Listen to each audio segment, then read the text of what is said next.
Hello, all of my wonderfluffs. Stream mode. There we go. That should be everything.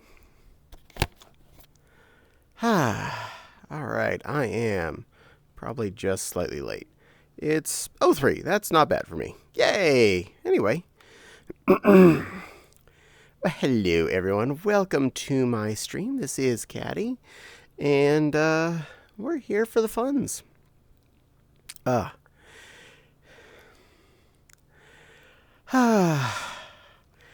Get you up there, out of my way. So we're here at a lovely, kind of resorty place. It's pretty neat. There's a little beach view behind me. It's pretty spaz here. I'm liking this place.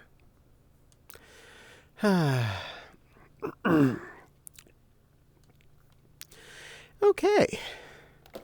Now, because I've started streaming and I have all the intention in the world of chatting with you and having ideas beforehand, that means immediately upon hitting stream, I have forgotten absolutely everything I wanted to say. That's how things work.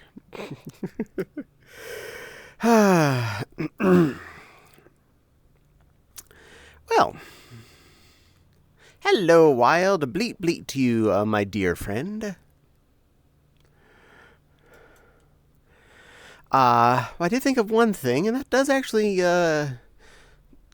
involve Wild. So, officially our time off for some convention that it's the last day of November and the first few days of December, that PTO was officially approved. So, Wild, you'll probably see us at that con.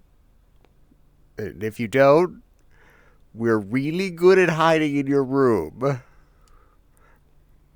That's a bad joke. Also, my camera's a little off. I'm not happy about that. And just turn this way. That's better.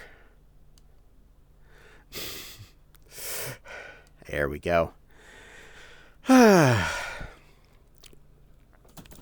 Ever since Autumn and I were of the same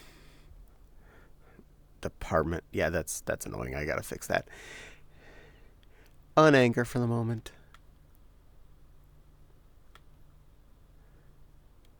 Let's go to global.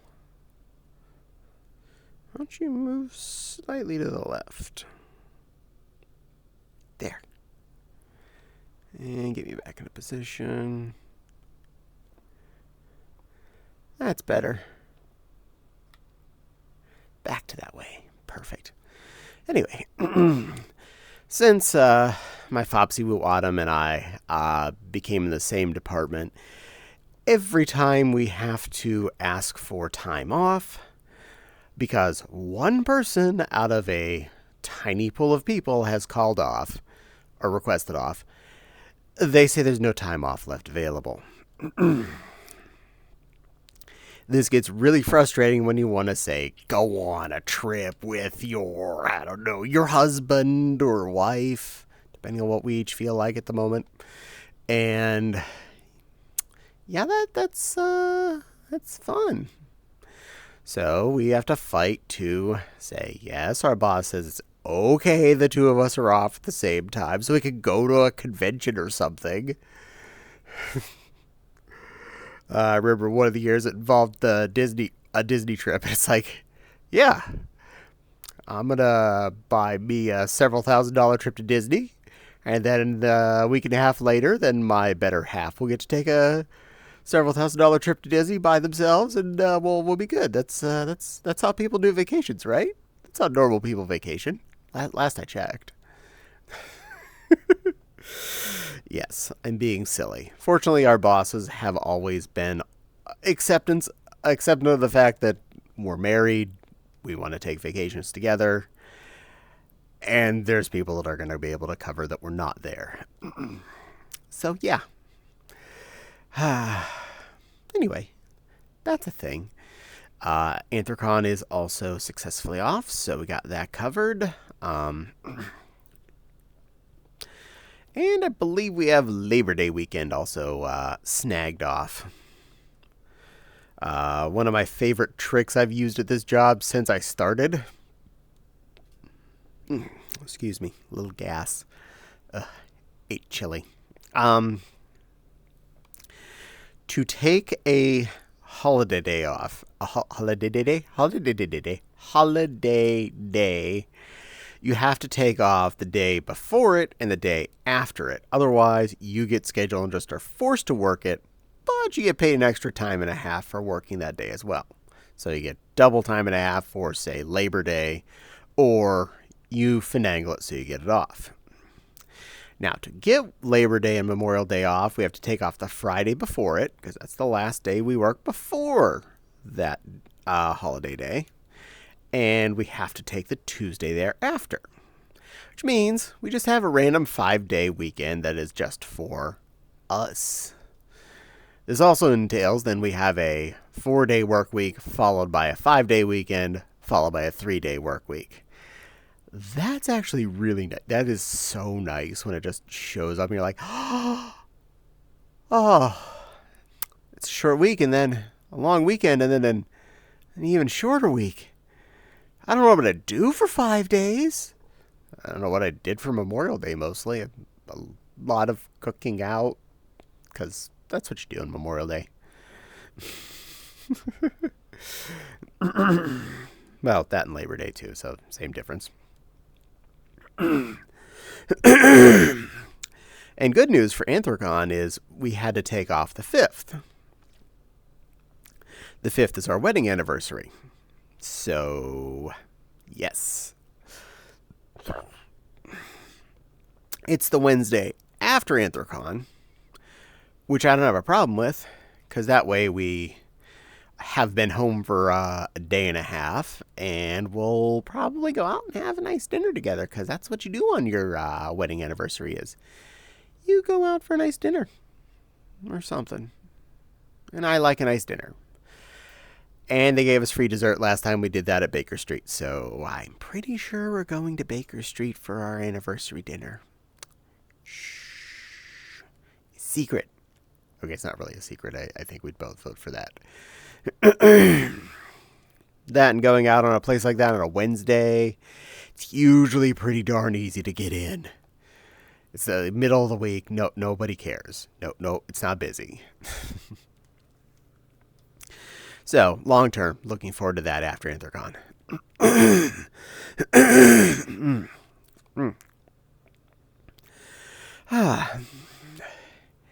And today, did something I haven't done in a while. You may have noticed from a mention I made a few moments ago.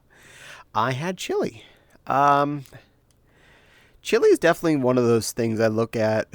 Oh, hi Denny, welcome to the stream. Chili is definitely one of those things that you have options.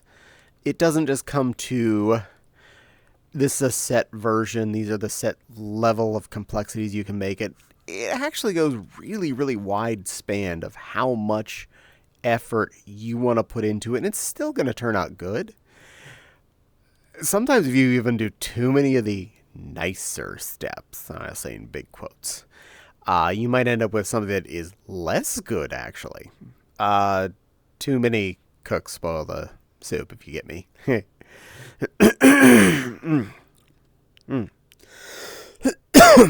Sorry.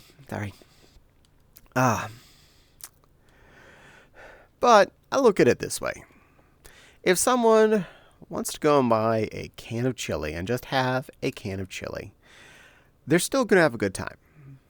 Probably. Most of them are not. At least halfway decent, okay? Even a Hormel is still an edible substance. I'd recommend their turkey chili if you're going to do them. For some reason, it actually tastes a little bit better. Their beef, when I find it's just a little greasy, but without any extra bang for your buck. Hydrate. Good idea. How close am I to my desk? There I am. Yeah, I probably could use that. All right, thank you.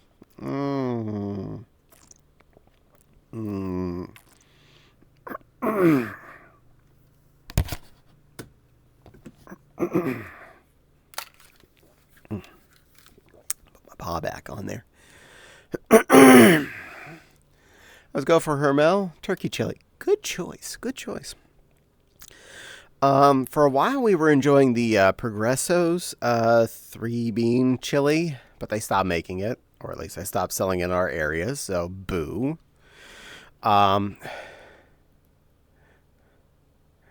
We finally finished our bug fixing on my Hopkin. Woot! Yay! I'm glad you can have Hopkin. That is good to hear. Nothing wrong with being a Hopkin. I'm a bunny right now, but I have a few Hopkins.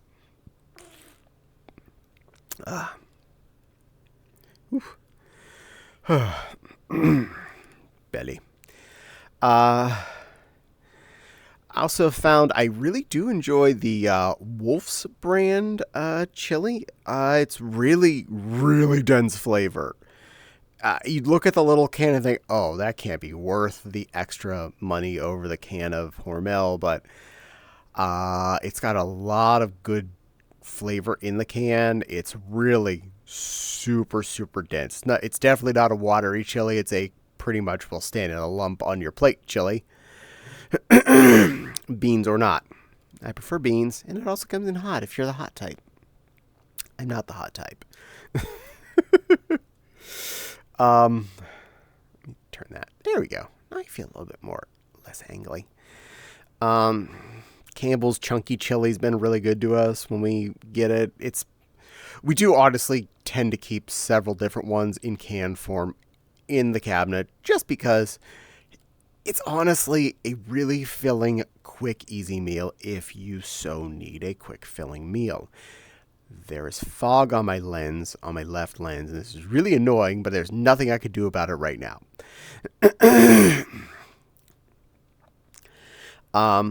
But there are generally a wide array of them. They make for a good meal. But if you want to go the extra step and make your own, it's not that hard from an intro level. Essentially, your main ingredients are meat or meat substitute, usually. My sister makes a vegetarian chili, which I love her, but it really feels like it's missing a main flavor point, and that kind of being the meat. That's my opinion. You're allowed to like it. She loves it. Just not my thing. So, main component, a meat product. A beans product, most likely. That's also not a requirement. Some people think chili doesn't have beans. Those people are wrong. Unless you're putting on a hot dog, in which case, yeah, it's fine to not have beans. A sauce product. Usually tomato. And probably some chunky vegetables.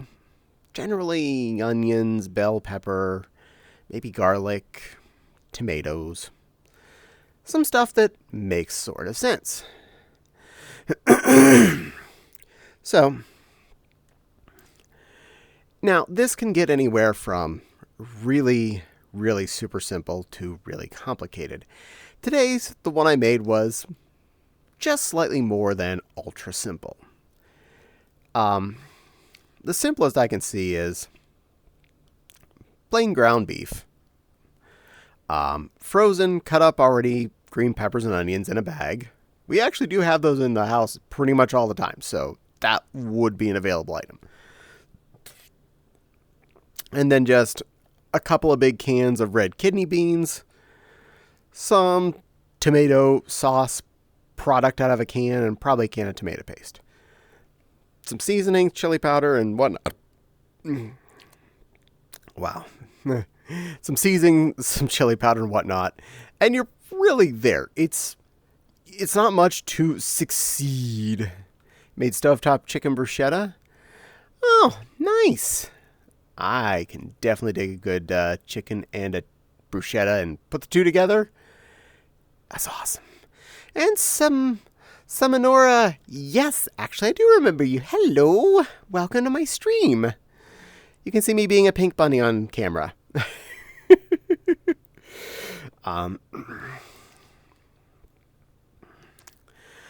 So for tonight, I did go with ground beef as opposed to anything schmancier. In the past, I have done a lot of creative options with the meat.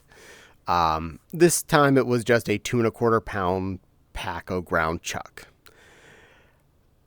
I think my most extravagant was 1 pound of beef stew meat and 1 pound of lamb stew meat. I gotta say, that is a killer chili base combo. In fact, I could use those as a base for any kind of meat sauce. I could see that being used for meat sketty sauce, and that being your start. Just put those in there and cut them up real good. Yeah, they add a ton of flavor just by existing and being part of the, we'll just call it the soup part. They add a lot to umption. Yes. How's it going? Pink's good. Yes, it is. It is going good. It is going very well. I am full of beans, and that's not hiding itself as it keeps trying to burp out or whatnot out of my throat. I did my usual on the veggies. Cut up a couple of red bell peppers and a large purple onion. And a can of diced tomatoes. I usually pick one of the ones that's got a little bit of something going on to it. This one had some cut up bell pepper chunks, and I prefer the one with chilies, but I haven't been able to find that as much lately, so I had to go with what I found, and yeah, a little extra oomph in the can. Yeah, it's a little extra layer of flavor.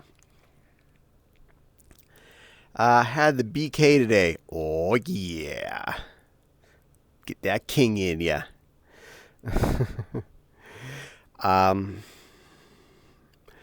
And beans, you got a lot of great range choices here. Simplest simple.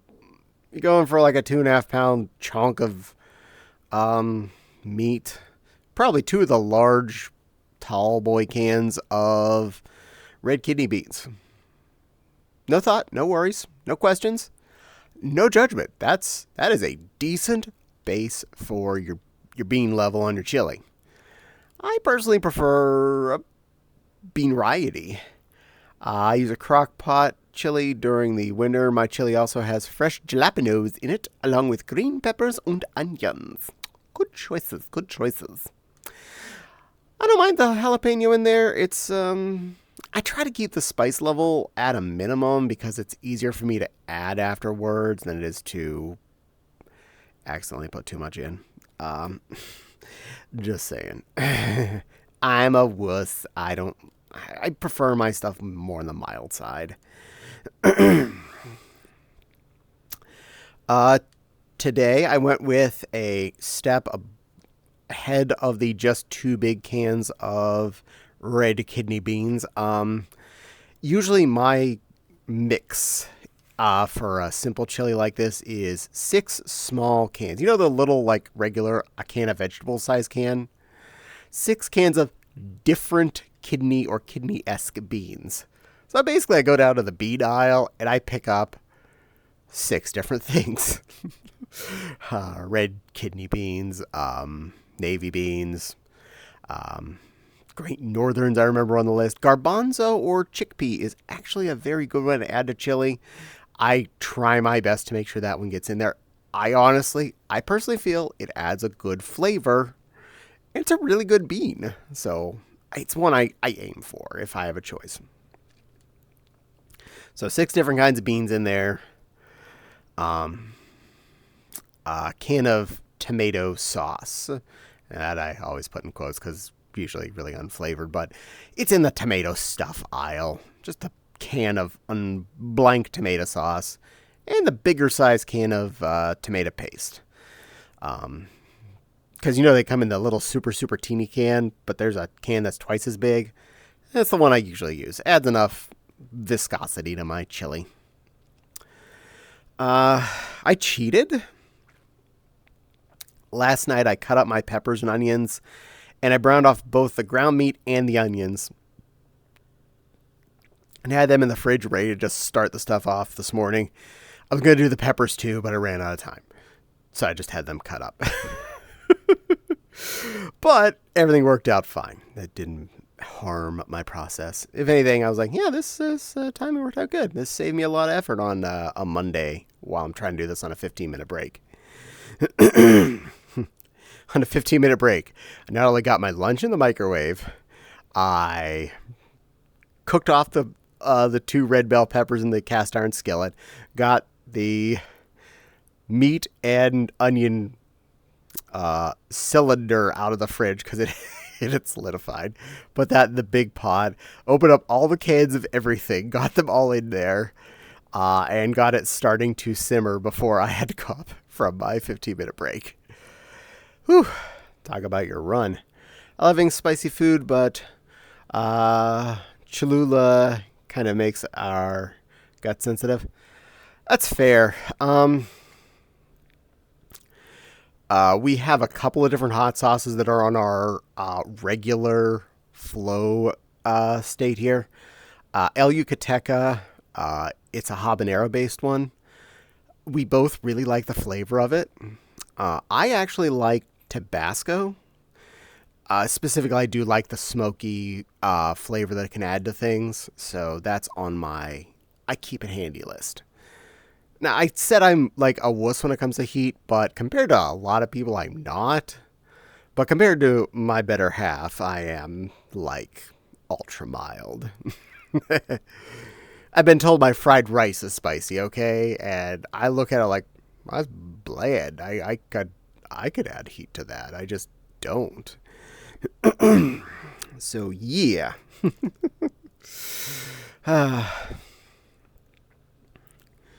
You've gotten a lot better. Aw, thank you. I love you, sweetie.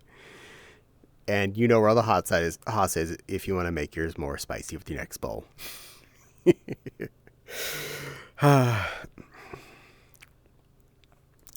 One thing we often do with the beans, if I have time and I feel like making the extra effort, is the 14, 15, 16 bean bag, the dried beans.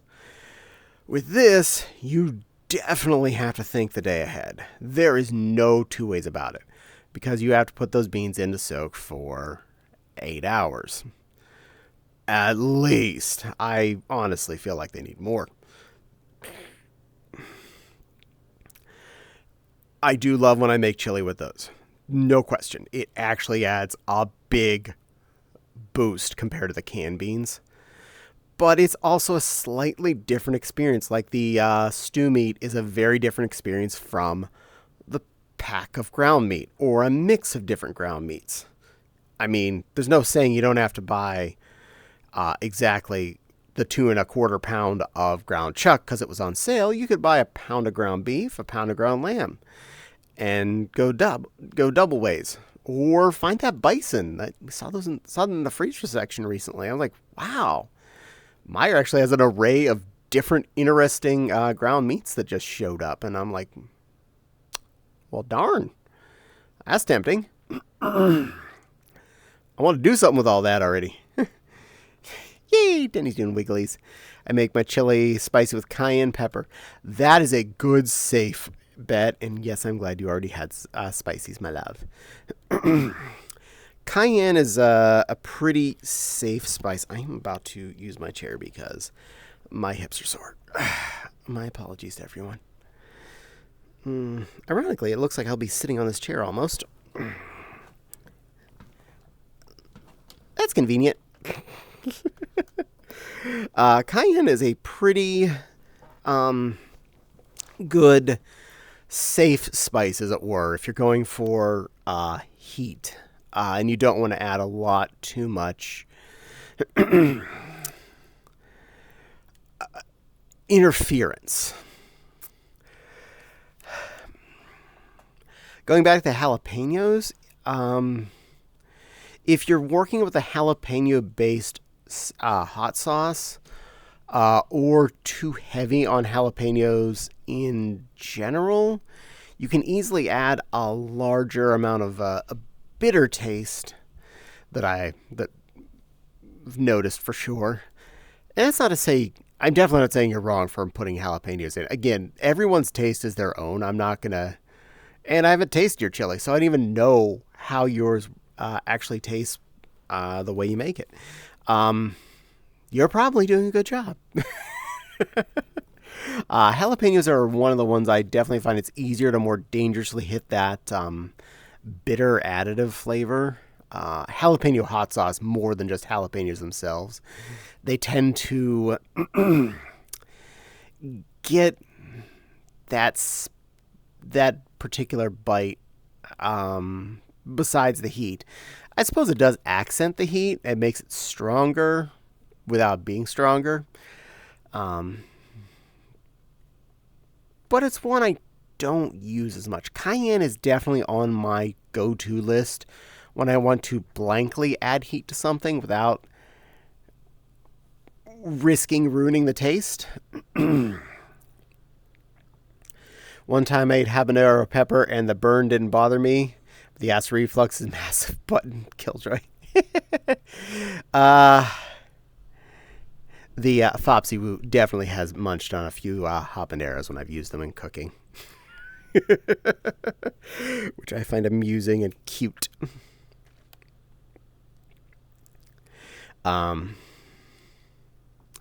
Habaneros definitely have a good flavor to them as well, which is a good thing. It's a lot more of a dangerous pepper to work with, though, because a little habanero in a big pot of chili, perfectly fine. Adds flavor and adds just a tiny kick. A tiny bit more habanero in a chili pot, it is pain incarnate and ready for death.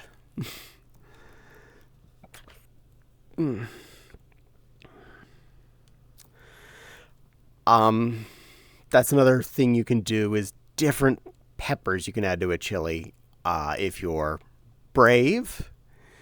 Because quickly, brave starts to turn to hot. Now, easy for a 2.25 pound block of ground chuck and approximately 6 cans of beans or 2 large ones. You can add some of almost any one hot pepper and you're not going to kill yourself. You're not going to make it super hot. Case in point, with that same amount, I can easily add 1 or 2 habanero peppers without it even scaring me at all. Easy. And there's a lot of other fun chilies you can pick up at the store that have a much lower capsicum level,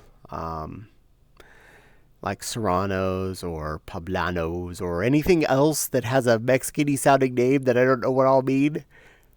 Just be safe. Look at your Scoville ratings on these things before you go too crazy. And to be on the safe side, if you don't want it too hot, take out the seeds and the ribs. They are usually where the most the heat is. And you'll get more of the flavor from the pepper's flesh. Habaneros, I warn you, even if you take out all the seeds and the ribs, that flesh is still hot. Though the foxy can eat it. And this scares me that there's like an asbestos-lined vixen that I live with.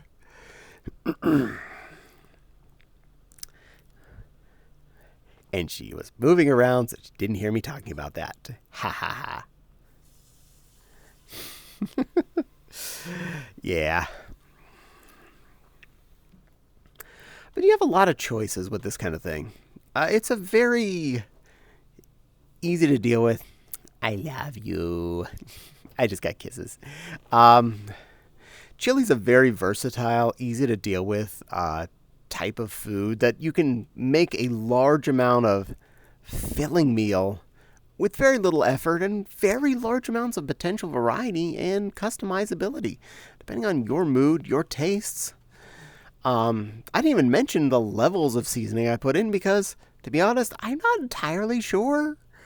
I eyeball it. I usually aim for, when I'm making a certain size pot of stuff, a certain amount of seasoning stuff. 1 heap of chili powder, 1 heap of onion powder, 1 heap of garlic powder, oregano. I even put in some of the dried diced onion in there. I know I have onions in this. But I still had two kinds of, onion seasoning because I feel like they add something. So different little aspects. The palencia of the pepper is where most of the heat is. Yes. Yes, it is. That's the white goobly stuffs in the middle, I believe, right?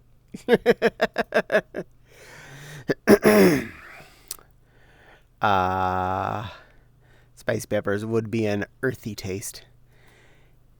Yeah, they usually are. I feel they definitely an earthy nature to a good spicy pepper. I think that's why I do like the Tabasco specifically. The smoky, earthy nature I find actually adds something besides adding too much in the line of heat. Same thing with the habanero-based hot sauce we enjoy, Mr. El Yucateca, because it has a good flavor to it. It really actually adds something, not just pain. And yeah, I don't mind the pain. Just make sure there's a flavor attached to it. I am not a fan of a lot of the low-level basic hot sauces. I just feel they're adding pointless, flavorless heat. Okay, I'll call this one out right away. Frank's Red Hot, you can stay on the store shelves. I got nothing for you. The one use you have is making a buffalo wing. That's it. Besides that, I do not see a purpose for you. The mother-in-law cooked something in our house when she visited a few years ago. She bought Frank's Red Hot for that recipe. Left us with a bottle. In the last year, we finally threw it out because we hadn't eaten a drop of it since then.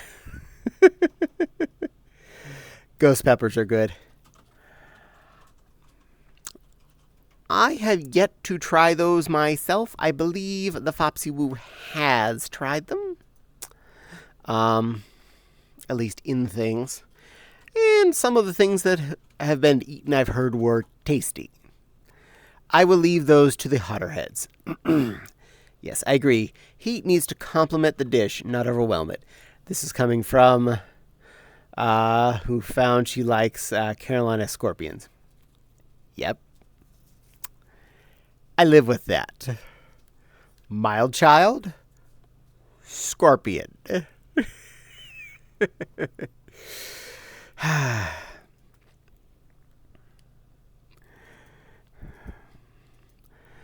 But hey, everybody has their own heat level. I do not have a problem with that. We ordered from our favorite Thai place this weekend because the place we're trying to order from was closed. They have 4 heat levels. Mild, medium, burn my bum, and Auntie's hot. I like how burn my bum is not the hottest level. Apparently the Thai auntie likes it the hottest. I don't mind because I enjoy ordering something Auntie's hot for my little Foxy Woo. And that's the flavor the curry was. I didn't have any of that. I've had small samples of ghost pepper, and that's about as hot as I've gotten. You are brave. And yes, they did give us extra hot sauce because on their website, I ordered via the website, almost everything had a heat level option to it, except one item I ordered did not have it. Fortunately, I wanted it mild anyway, and that was my drunken noodles. And because they were concerned that I might have wanted that hotter than super mild, they packed us a little sauce cup full of their flavor heat. The Foxy appreciated that, I believe. The ghost pepper repeats its heat. I don't doubt it. I'll leave that to the rest of you guys to enjoy the ghost peppies.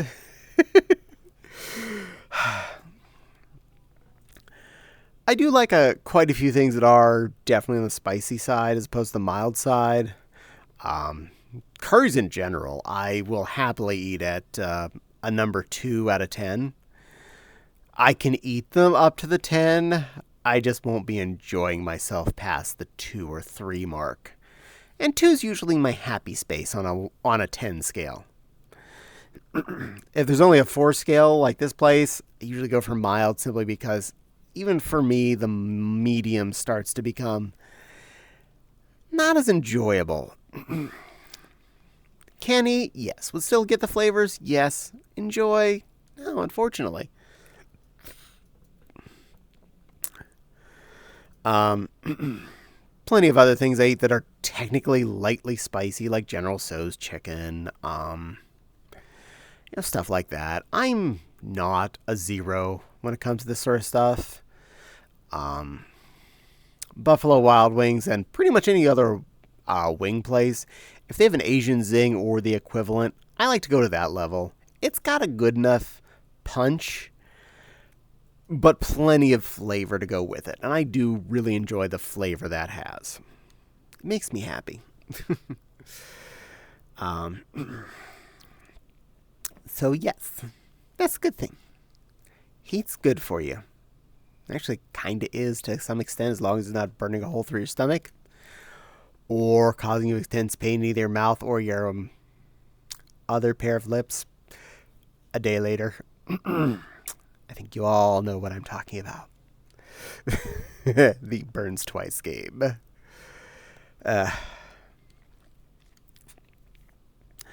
Well, some local news to us. The house across the street from us definitely sold, and they started moving stuff in, so we got new neighbors across the street from us, which is intriguing. Haven't met them yet. We try to avoid seeing our neighbors. That's it's part of our lives. That's why we like suburbia, so we don't have to see people. There's space between our houses. That's a good thing. And notice when I was going out to pick up the Thai food yesterday, there's a for sale sign on the house to our left. So if you want a 5-bedroom, 3-bathroom house with a 2-car garage, and you got a good chunk of wallet to unload, because this one ain't cheap, yeah, that's available. Ooh, kiss the chat. Got it. That'll take 1 second, because I got to change my camera type. Pointy. There you are. Lock to world. Oh, we're going to have to move for this. All right, that'll actually work. Hopefully that worked. No, don't move the camera. I want you to stay there because I need to move back. And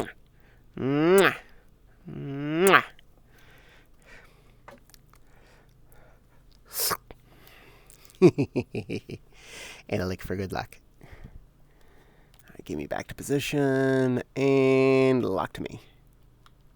Bink. There we are. We got 5 ads. Oh, I hope the kiss made it in there. Pooh. If your kiss got missed, I will definitely repeat it after the ads are over.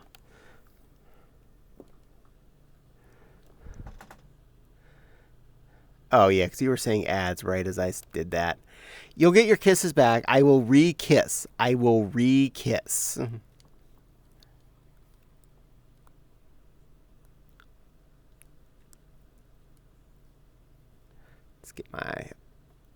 see if I can get my fingers right for this stuff. Oh, Foxy would like to join me. Perfect. Good timing. If you can't find me, I'm confused. Because this is a small world.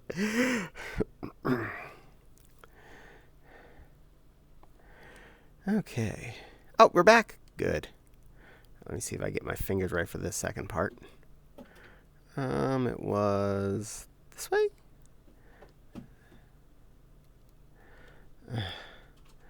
Trying to get my emotions down. I'm trying to deal with my emotions here.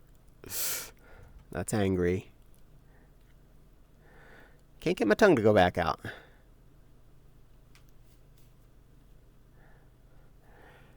That's not behaving. Anyway, Unlock from me, lock to world. And since I figured out this was an easy way to get here, prepare for zoom. Zoomity zoom, you get your kisses. Mwah. Mwah. Mwah. Mwah. Yeah. Get your kisses. Now, if I could get my tongue to behave. No, don't grab the dinghy.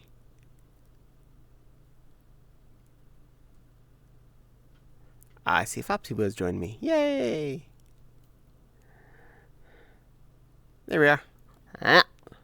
And get some licks too. 'Cause I'm fun like that. Alright, back to fix to me. Fix. There we are. Hello, my little butterfox. There you are. Hi, Butterfox. It comes from looking in the camera, which is not a mirror view, so I look like I'm looking at a mirror back the wrong way first. Stupid ads. Yep, there's my Butterfox. Have you been to Sovereign's Chill Home? I certainly have. I streamed from there at least one time so far. It'll probably happen again. It's a nice place. And I hope those kisses were adequate. Even I won't know what they look like until I look at the video afterwards, because when I look at the camera hole, I couldn't see what I was seeing, what y'all seeing. Because that's how things work. Ooh, gassy, gas. Oh. You can sit on the couch next to me if you want. Or if you feel like standing, you're allowed.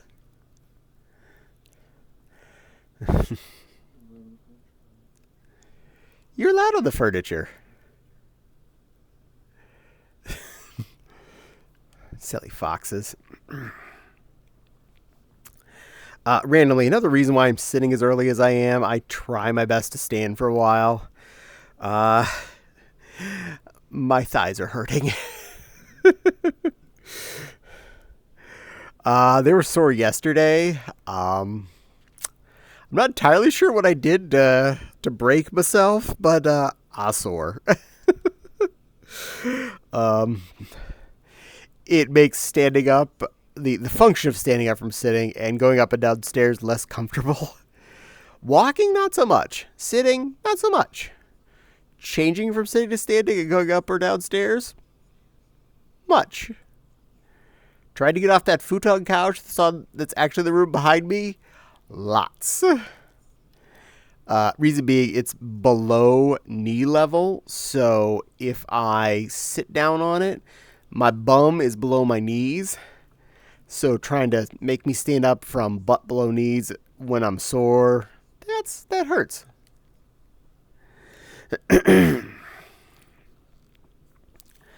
We did do at least one thing this weekend that probably helped in the process of being a little more sore.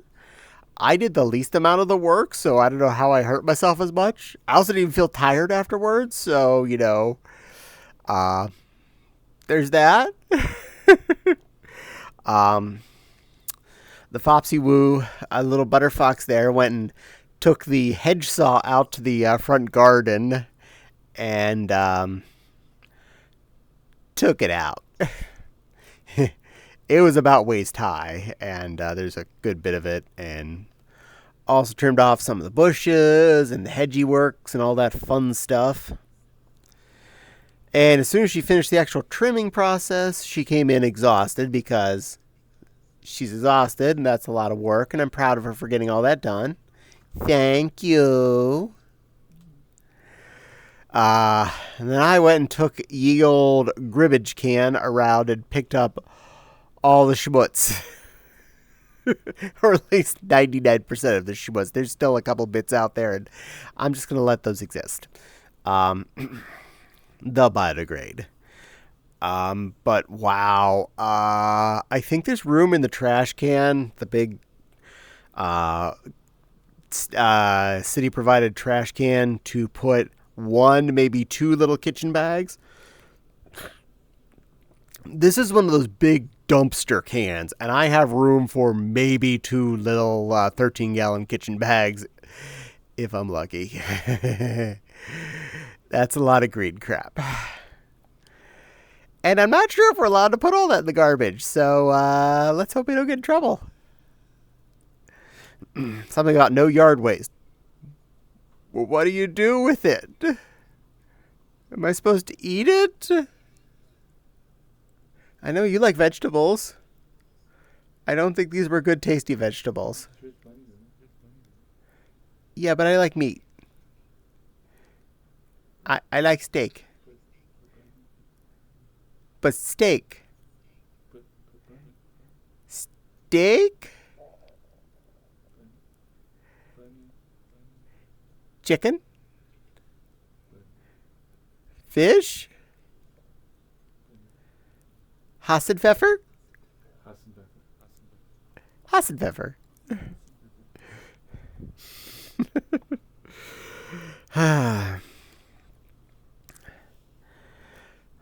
So, yes. I'm a little sore, but hey, our front yard looks a lot nicer. Probably needs mowed this coming weekend. Might have need mowed at this point, but it's not like in trouble level. More of a might have could have used it, but doesn't needed it. You feeling with me on that level of mode? Yeah. Yeah.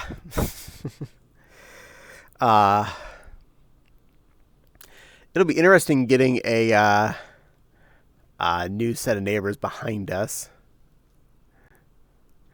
Or beside us, so we'll see what that does for us. I'm curious what the foxy's plagued with. She's wandering around the room picking stuff up. Did the book not want to be picked up? Oh, there it is. You have it. But it's like half invisible. It's flat. It's black on one side and white on the other. And black, black, black, black, black, black. Here, you can have the black thing. You don't put the black thing in front of my face. Pfft, goofball. Does it throw? No, it looks like you're stuck with that for life.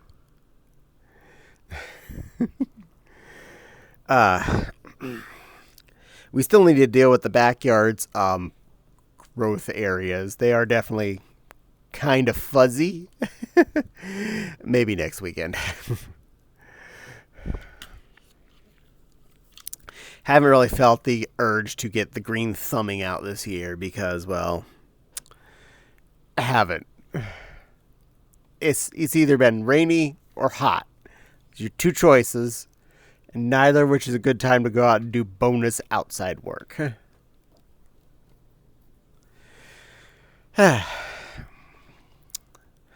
yeah, so we made some progress. Mostly the Foxy Woo did much progress. And I think it looks pretty good to have been done.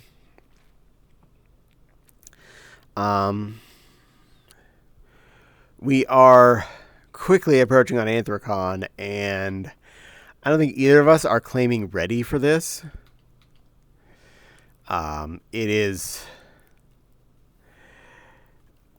It's too soon.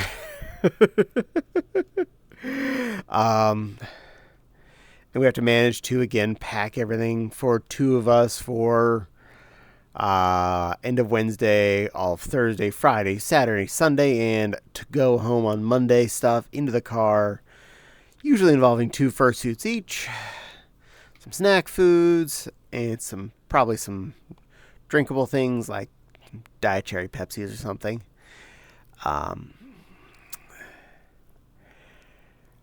Always a fun process to get all that in there.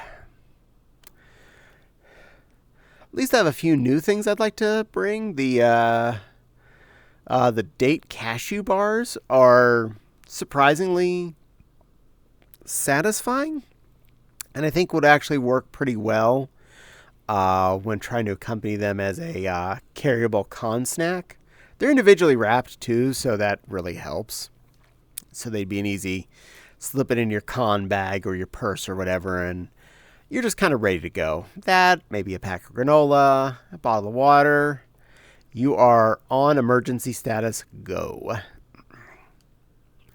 And for not much money, since almost all that says great value on it, not hurt anyone complaining yet when they get free food from me.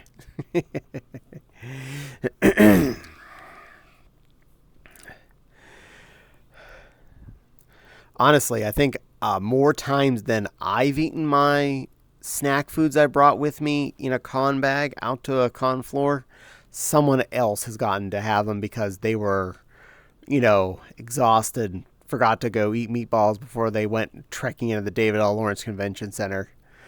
And now they're like, oh, it's tired and hungry. And I'd be like, have a pack of granola. And they're like, oh, that's a granola. That's a food. Thank you, kind sir. I'd be like, it's all good. I got cookies and cream with magic shell. Oh, snap. That sounds like a good dessert. I miss ice cream. I have not had ice cream in a long time. Oh, you love me. There. Yeah. See? My Foxy made me espresso. I click a button and I accidentally... There we go.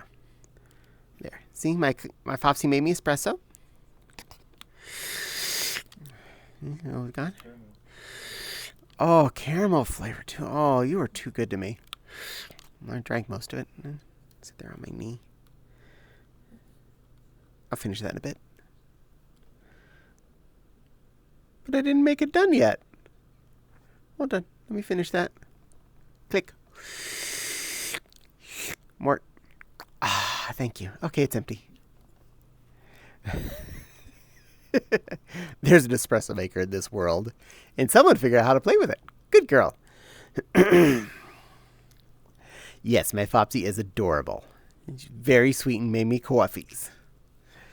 Though at this hour of the night, I probably really shouldn't drink actual coffee because I want to sleep tonight.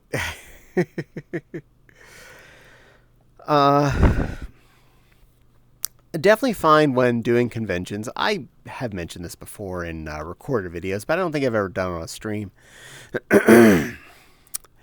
It's a good idea to bring at least some snack food to a convention. I'm not saying dedicate yourself to having to eat all 3 meals out of your day in your con room. And for that matter, a lot of times trying to do even one meal out of the day is a lot of space taken up in your vehicle. But it's very good to have at least some snack foods. If you need like a little bit of a sugar boost, like you need a desserty product in the evening to calm your tummy down, yeah, pick up that pack of big oatmeal cream pies. That's one of the things I do bring is usually the big pack of oatmeal cream pies. They're tasty, and they take care of me on one pie. And they come in a 12-pack, so that's a lot of pies. And that means I have pies to share with people like the Foxy Woo. And anyone else in my hotel room or that comes to my hotel room. Good idea to have some fast proteins available. Oh, hello, Jake Fluffy Dark. Welcome to my channel. It is lovely to see a first-time chat from you. And hello, Raven. Welcome as well for the evening. Good to see you, too. Always good to see nice Fluffy showing up to hear me babble about things and to chat with. We definitely like to get something that's very good direct protein that's safe to keep around, like jerky is usually a smart move, as long as you're not, rooming with all vegetarians, which, I mean, that could happen. But if you're not, I eat meat, not vegetarian. Jerky is a very space-efficient and energy-efficient food product when you're talking about packing. Also, it's potentially an easy thing to stuff in your con bag if you bought smaller bags. So say instead of buying the giant jumbo super duper family share 'em up size bag of teriyaki flavor, you bought the 4-pack of modest size bags and you just slip one in your bag. And that way, whenever you see a foxy feeling like they're about to die because they're starving and it's going to be an hour-long wait till we get burgers, you wanted a burger, didn't you? And we has to wait. But I'll give you jerky. So you get protein and you're going to last. Been enjoying Fortnite's wild season. Nice. Don't worry, I figured out what you meant. In fact, I think you spelled it right the first time. Did you? Did you not? Well, you didn't capitalize it. I'm not going to... Or is that an A? That's an A. Sorry. A little blurry when I'm looking at it from a distance. Trust me, I speak typo. And I mentioned it already, but I full-heartedly recommend a trail mix of some kind in your con packing. It may sound cliche, but really, that is one of the most versatile, quick eatables you can carry. And if you can pack the little self-serve packets that are meant for like a lunchbox or whatever, even better. That way you can carry one or two in your con bag or purse with you out to the con floor. And you eat one, and you still have one there in case your foxy is dying. Or your friend you ran into didn't come prepared to the con, and you hand them... You get to be the lifesaver. You get to save someone's tummy life.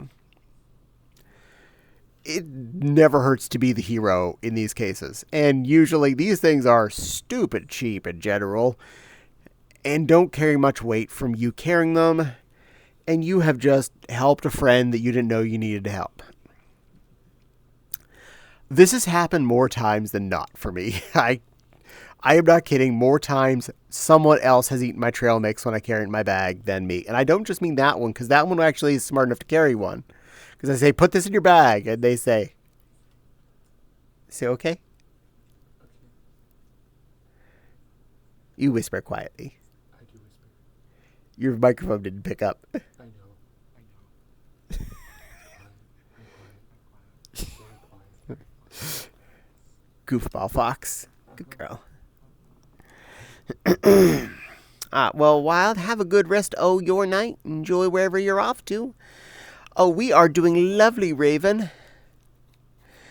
It's good to see you too. How are you doing? Are you having a good night too?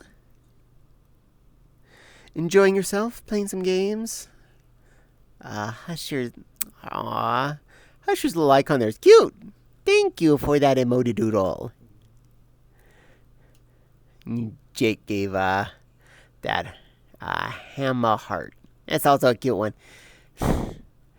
And Daddy gave me writer sadness. Gonna be going to class. Well, educating's not a problem. It's good for you, getting smirked. And I got requested to hydrate. Just resting before then. That's a good plan. Okay, there it is. Watch my broken hand walk over this way. There it is. Water.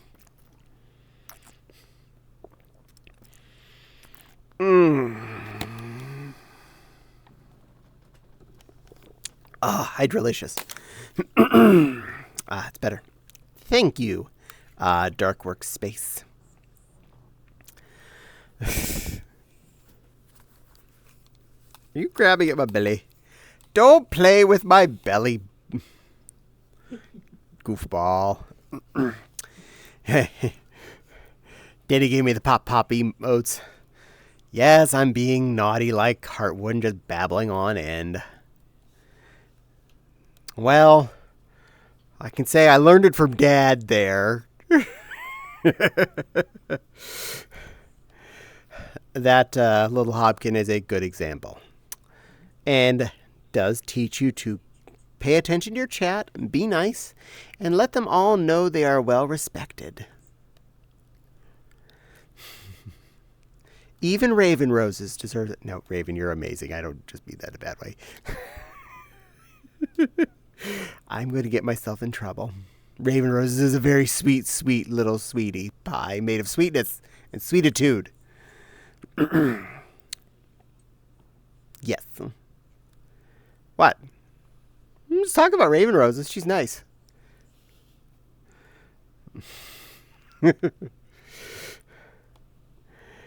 No, I am exactly the right amount. I'm feeling, yeah, I'm a little too much. I'm trying to lose a little bit. Still a squishy. Nah, chubby bunny. I'm bigger. I'm way up here, you're way down there. I'm a chunky one. No, you're small. I'm chunky, but You're sweet and tiny. Our first VR experience was a Rift S. The Rift S's Halo strap is truly good, but we have had a bad time with the cutouts. And had static. I had no touch controllers for the Rift S. Squish is not bad. Yeah, you got that right. I don't mind a little... Yes, you're standing down, so you're taller than me. I'm sitting down.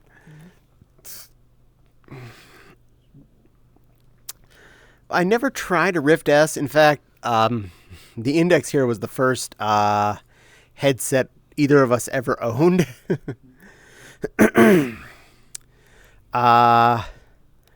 I've known other people that had them, but I've never been at their houses to try them out, so I never got a shot at it. In fact, I almost bought the first version of PlayStation VR not long after we got our PS5 just to try it out, and we were on the wire on it trying to decide if it was going to be worth it. And we ended up not picking it up, and eventually I got into VR chat, and then I picked up my Index. And I'm going to agree, squish is not too bad. It's good to have a little bit of squish because I do like a little bit of tummy. It feels soft and it makes it more huggable. When you're all bones, it's no fun. My Rift S, you're at a Rift S, a Quest Deuce, and you're finally happy with the Index. I am going to agree on the Index. I actually am really loving it. Okay, now I have to do a cutesy voice. How long did I say I was going to do that for? Thingy. How long did that say? How long did I promise? 3 minutes. Okay. Okie dokie.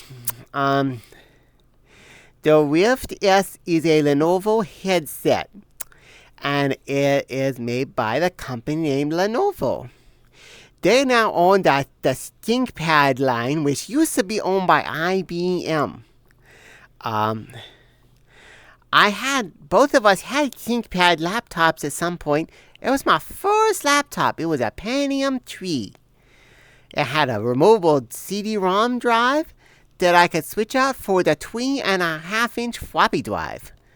It did not have a network card installed, and I broke like 3 of them over the time I owned it because they either had a dongle that got snapped off and broke the card, or the little X-jack popped off. The final one I had a really hard, lumpy jack sticking out the end of it, and it worked really good. And I never broke that one. Of course, that was near the end of me having it, so I still have it, and it was fine. I love the Quest 2's YouTube VR mode. Ooh, that sounds neat. I would love to try a Quest 2. I've actually thought about getting one for traveling with. Because after I mentioned to my actual mom that I got the VR stuff, she said she always wanted to try it, but she hasn't. And to take my Index there to have her try that would involve taking my desktop computer and the headset and the controllers and the little base stations and unwiring my whole room. Um, and that'd be a lot of work just so Mom could put on the headset for 5 minutes and be done with it. If I only had to take a Quest 2 and some controllers in a box or something, that'd probably be a lot easier to deal with. And since they're going to be dropping in price soon, thanks to the Quest 3s coming out, I might be able to hinge that. I'll get maybe the lowest end Quest 2. Heck, I might even get the one that's a 256 gigabizzles and smack it on Mom's head and say, try this. And I cannot plug it into her computer. She does not have the needed graphics card to do this. Probably nowhere near enough WAMs. Yeah, you need the gigabizzles. Yeah, all the gigabizzles. As long as I have enough to run VR chat, it's enough gigabizzles. That's the important part.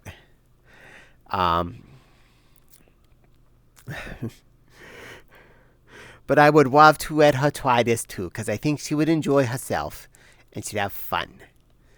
And she's getting a little bit older, and I want to make sure she has the fun before she no longer has a chance. Dedicated whams. Baba whams. You gotta have the whams.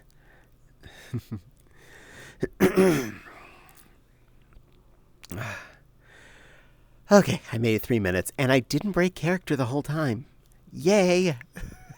Yes, I was watching my timer, just to make sure. You're broken already, man.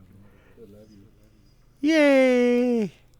And I got Ryder Scrubs, and I got Husher Blades Sights, and Connie Happies, and a bouncy Ryder Squish. I really should subscribe to Ryder just to get her emotes. Those are really cute. And Ryder's a really nice fluff, too. Hashtag Ryder's cute.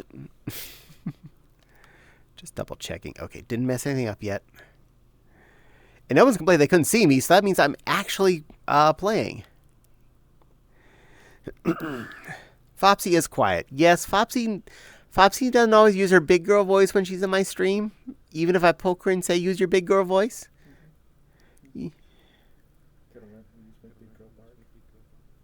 Yes. And it's not because I have her... Oh, we have an ad. Oh, wow. Sprite. Okay. I'll be boring for 30 seconds. I'll watch my little clock there. Do do do do do do do do do do do do. Okay, I'm gonna blame Rico. I was watching his stream just before I got off work, and he had victory music play whenever something was happening. I mean, he is a Moogle, so I mean that's par for the course, right? Do do do do do do do do do do do do do. All right, that was 30 seconds. Are y'all back? No, I have 4 or 5. You have 4 or 5. Oof. All right, more dancing. Let me know when you see the ads go away since you're watching them. Dancing, dancing, dancing like you mean it.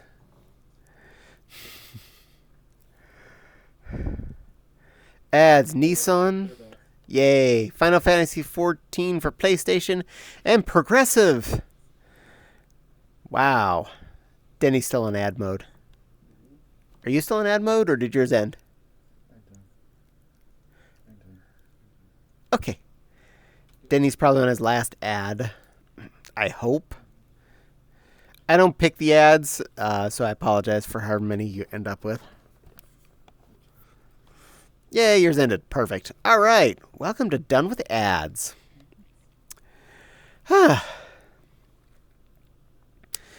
Yeah.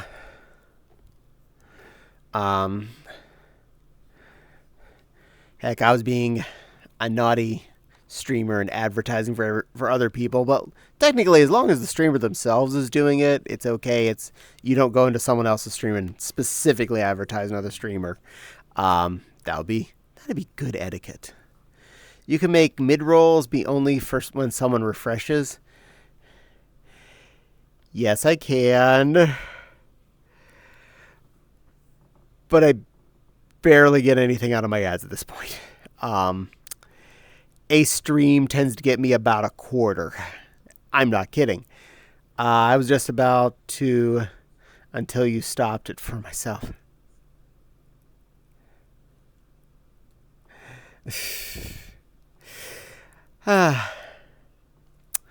Raven Rose's streams. She's a good girl. She's well behaved. And she streams. So if you want to follow someone cute, she's worth following.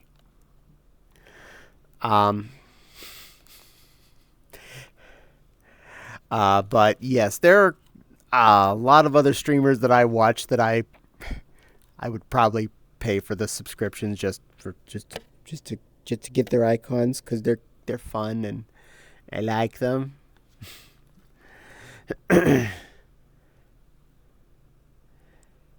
Yes, you're cute. Cute and adorable. Dink, dink, dink. Dink, dink. Very precious. Ha! I use the power of icons. Wah.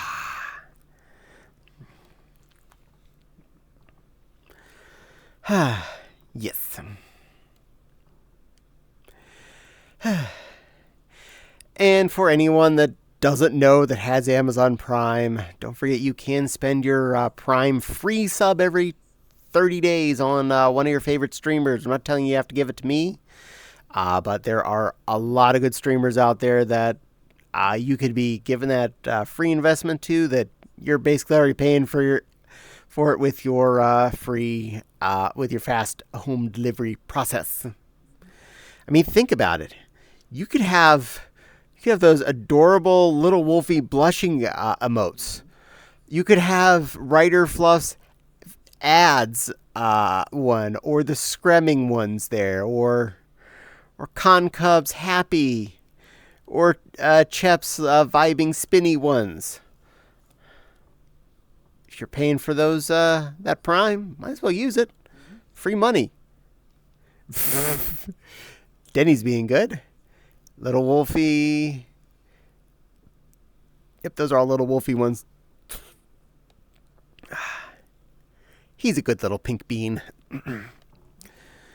I watch him in the morning sometimes.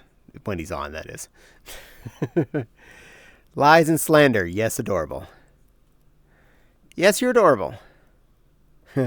Flair. That's another good one. Another sweetheart.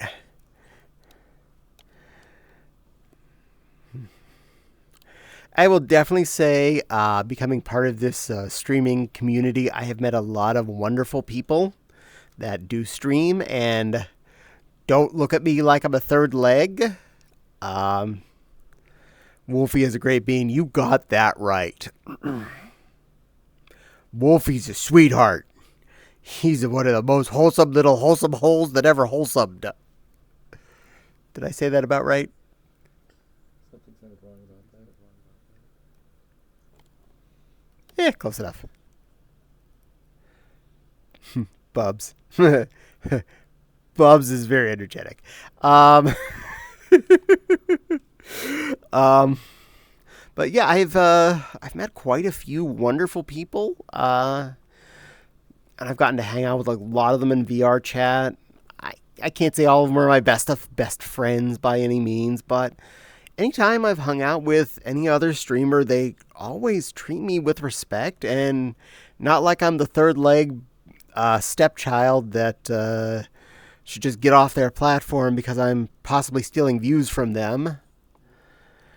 Honestly, I kind of felt that way with YouTube. Anytime I've tried to talk with any of the other furry YouTubers, mostly, I get the cold shoulder. Yes, Connie is a villain and she does it better. She's a superhero, though. She's wonderful, though.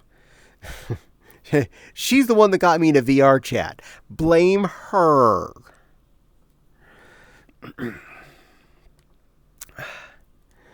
But pretty much every single person I met because of streaming and met in VR chat has been really nice to me. Only a few people have been a little less open, but most of them basically just treated me like I was a person, which is kind of surprising. I'm not used to that. Who do we have? Oh, we have Heartwood's Marshmallow. Ooh, isn't that the level 3 one? You're a good little supporter there, Raven. Oh, lick them marshmallows.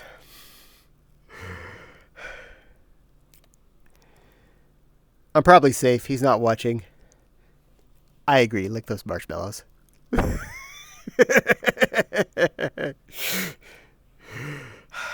Tasty cake. No, that's Connie's pink, so she's cotton candy. You're pink. You're pink. But I'm not cake or cotton candy. A Nubian? I don't know them. Or whoever this K80 Lindrule is. I don't know those particular people, but I'm sure they're nice. I'm a macaroon. I can deal with that. Lumi, there's another good one. That one I know. Lumi was definitely one of the first people I watched on Twitch, so that's definitely something. The funny thing is, we used to have a lot of friends in common long in the before times, and it was interesting meeting up later here online.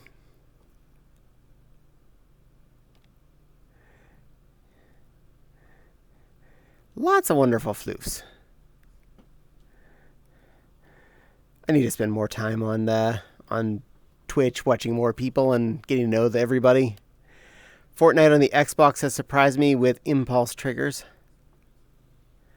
I've never Fortnited, I apologize. I know it's an FPS and like a instant go out and kill everybody type one, Battle Royale. I really haven't played that, even that remotely kind of game since college, back with Unreal Tournament.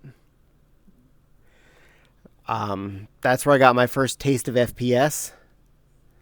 Ooh, that's a neat looking one. Quake. Oh, Quack.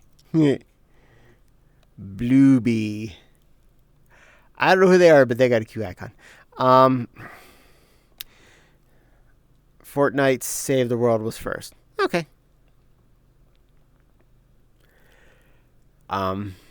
I will take your word for that. I've not been that keeping up with games. Bluebell.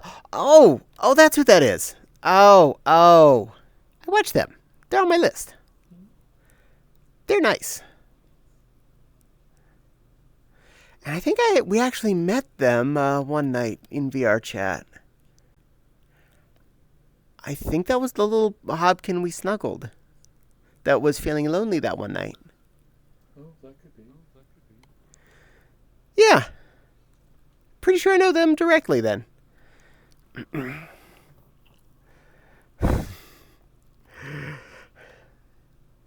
Small world. So many nice beans. They tease me lots. Well, yes, you deserve teasing, Raven, because you're adorably cute. And you're a nice bean. And you're sweet. And you're good. And you're pretty. And you're small. Ha. Does that cover everything?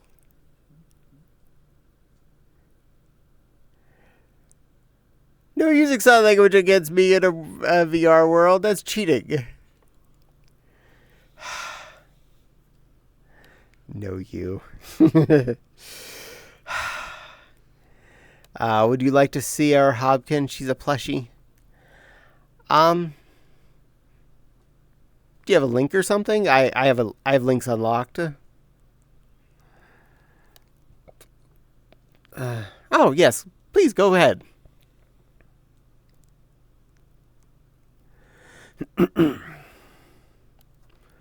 Where are my DMs? They're up here somewhere. You can never get me to admit it. I don't need you to admit it. I know the truth. I think they come up there. Yeah, that's where it'll be. Okay. I know what I'm looking for to go blink. Yeah.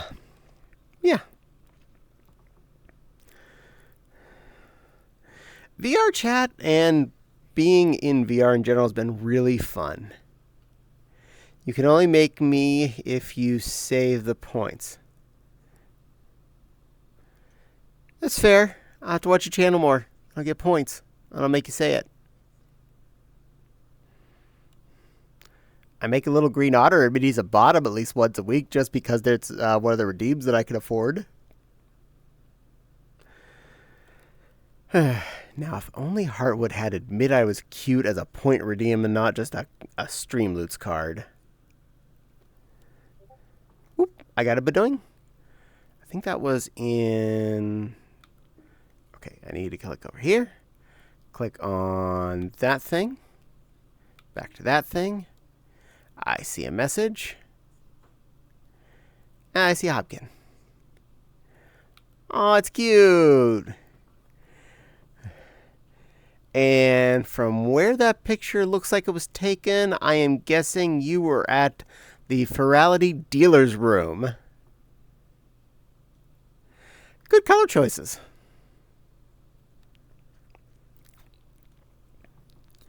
You are very cute. How do I make it stop being up? There we go. All right, now switch my windows back so I'm not lost. There we go. That's better. We were at 20 frames per second. That's painful.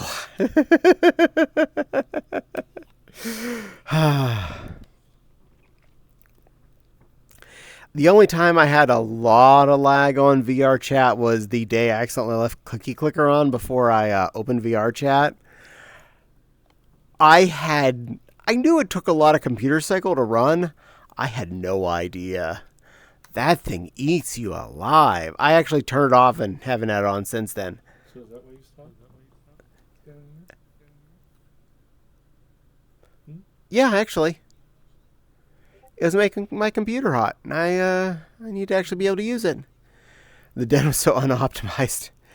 I went after the event was closed.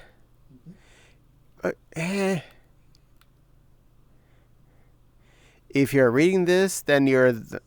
No! That's cheating. That's not how this works, Raven.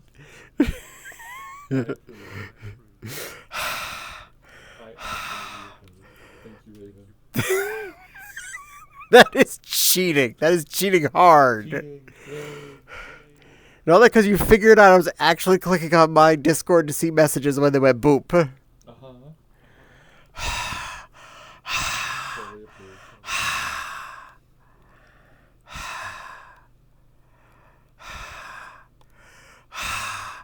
That's my most disapproving sigh ever.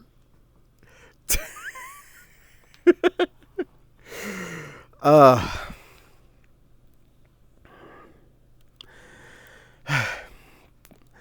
I will definitely admit, for anyone that hasn't heard this part of the story before, I did try VR. I've been having people complain to me I'll just get into VR chat and just use desktop mode and try it out for years. And from everything I saw of it, I was like, this looks like Second Life, only less functional for a non-VR user. And I was just so reluctant to want to even get into it. Some silly pink inflatable tigress was having a subathon and somehow convinced me to install VR chat. I did, and I was off the next morning and ended up on her stream. I had been in VR chat for less than 24 hours and I was already on Twitch. Did my foot go? Okay, just lost tracking for a second. No, it's not happy with life. It's not seeing the tracker very well. I'm going to back up. Yep. Backing up. Exactly. To be fair, I didn't just end up jumping on Con's stream, meeting her for the first time ever that day or that week. Stay down there, leg, or I'm going to turn you off and make you all stay down. Think about what you did. We've known each other for a lot of years. So that wasn't just a snap decision that she let me in. She knew I'd behave. And I did. Function properly? No, because I barely knew how to move around in VR chat in desktop mode at that point, but I managed. And I did try VR chat in desktop mode for about 4 months before I decided to invest on anything. Yes, comfy Connie. Connie's so smug. I wanted to know that I was actually going to find a reason to be in VR chat. That did give me a very important perspective of meeting people and talking with them in this environment. Seeing what the environments looked like from the desktop perspective. Seeing the worlds that I might want to go visit. All right, Raven, have a good time at class. Learn all of the things and get to be the smartest smart that you ever can smart. And you're appreciated and loved and cute and wonderful. I think that covered it.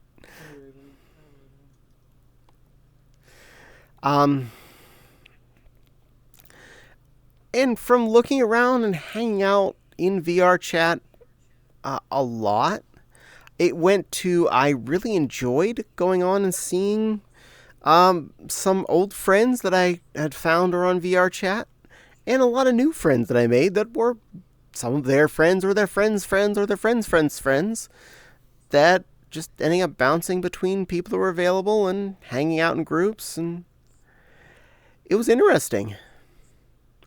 And I learned pretty quickly that yes, I was going to make use out of this silly headset product. And I don't regret that purchase for a moment. But it didn't go deep end into this game at day one, even at that point. I waited the 4 full months before I bought headset controllers and the 2 base station set. The basic index kit. Still a big investment, mind you, but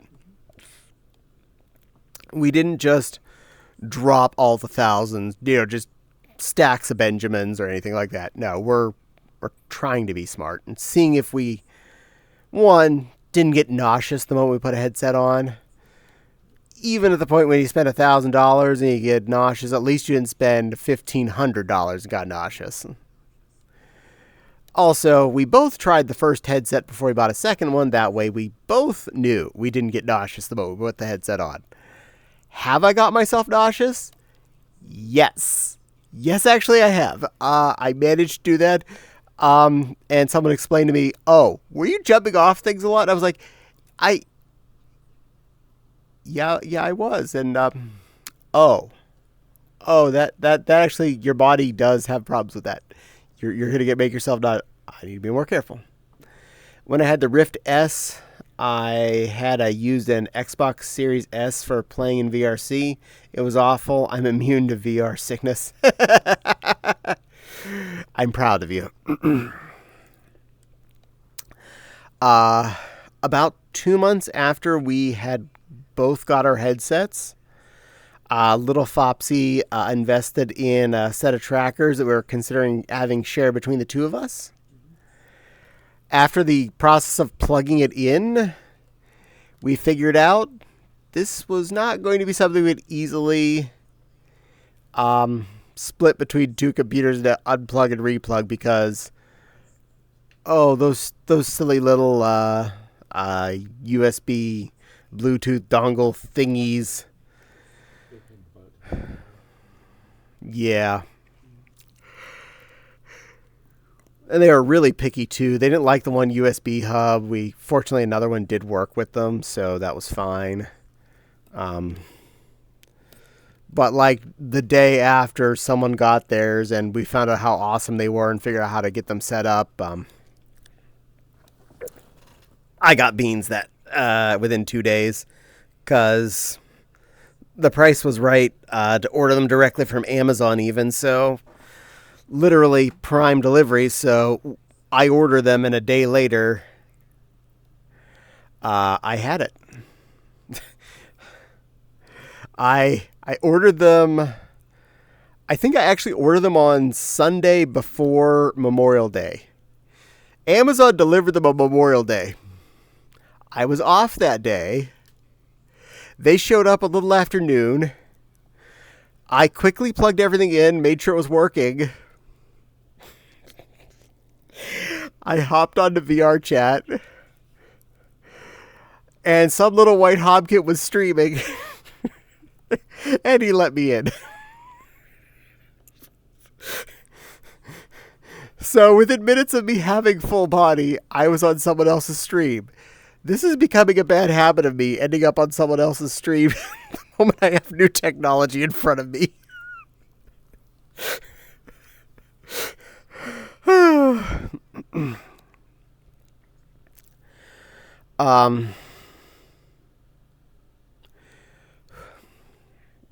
Gas. Warning, don't eat that extra half a bowl of chili before you know you're going to go on stream, even though you think you're hungry still. You're not. You're actually full.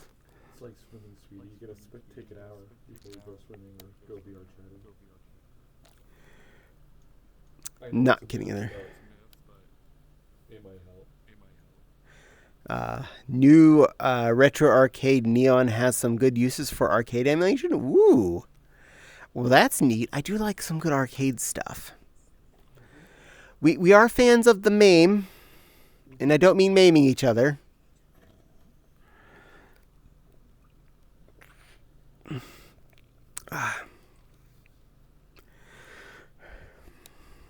Funny thing is with it's in VR. Nice. That could be fun. As far as retro games go, I honestly actually went out and bought almost every game that I'd want for older systems.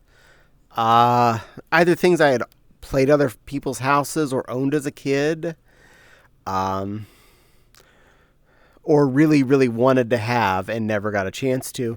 There's only a couple I can even think of, and I'm needing to write these down after I get off this stream because I want to see if I can pick them up soon. If I find them. But I actually picked up most of the weird games that actually were what I'd want. So I don't need to get a full set of NES games or SNES or Genesis. I have all my Sonic the Hedgehogs, and that's good.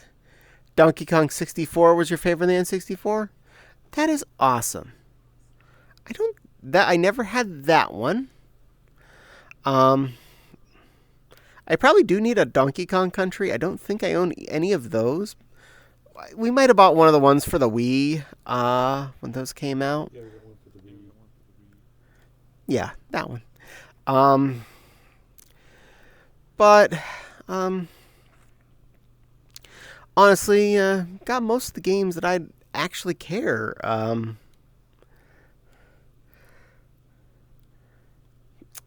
I would kind of like both of the G.I. Joe games for the Nintendo and Kid Icarus. Those are the ones you need to remember to write down after we're done here. Did you have any Sega CD by chance? I never had one.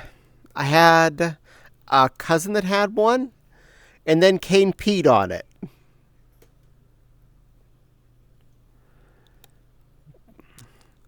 Cat ruined a Sega Genesis and Sega CD.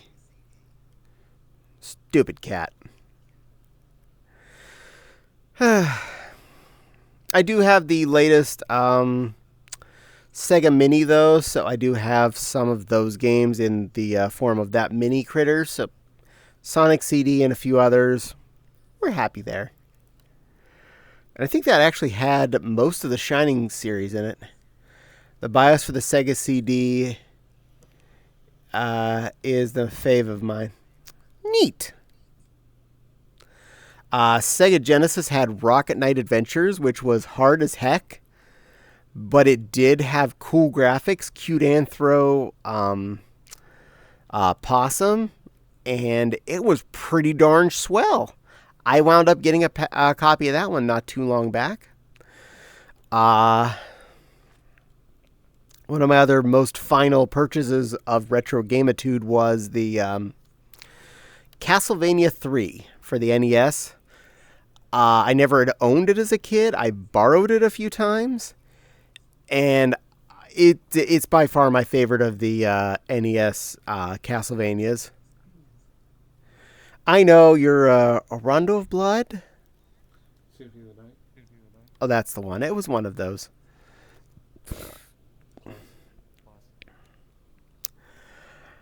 I really liked in 3 that it had a lot of different paths you could go through. So you could... it actually had multiple potential ways to enjoy that game, different characters to have with you, different levels to go through.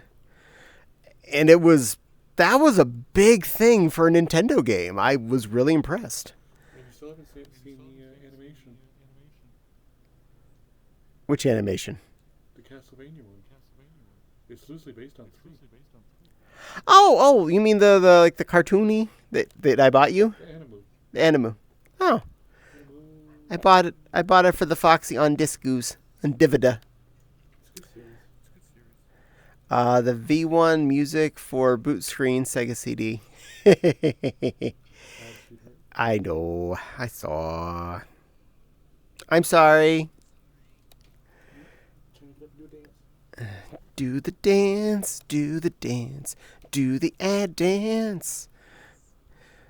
From the time that clicked in, I'm guessing about 37:30, give or take, depending on how many ads it gives them. I'm low on physical energy. My dance not very dancey.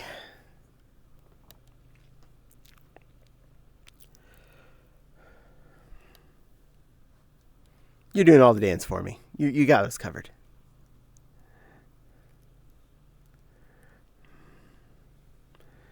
All right, that was 30 seconds. Do you still see an ad?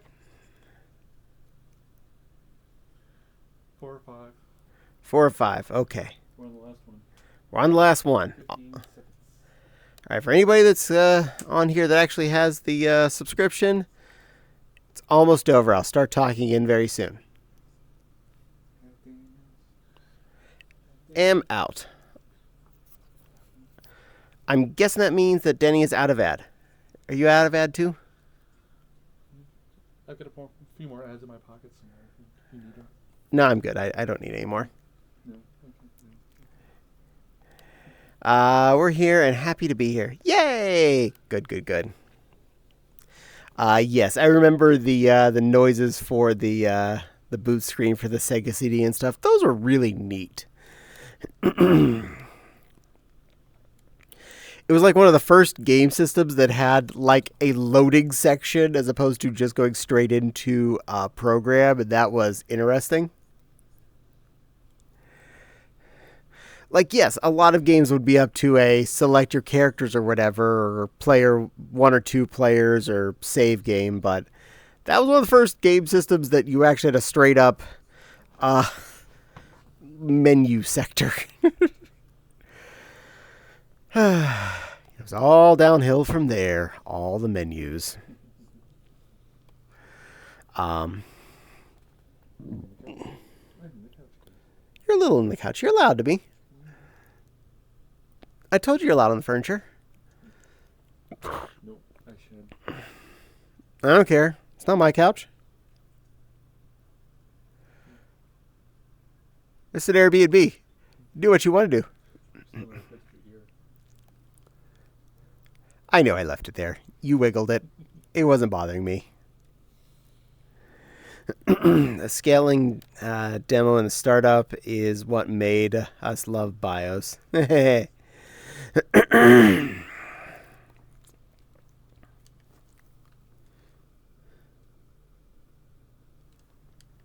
think I got. Did I get it? I didn't get it. I'm on the wrong side. That's why.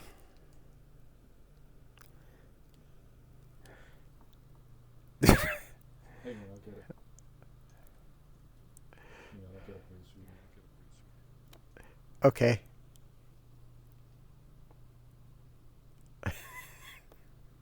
You're betting the other one, aren't you?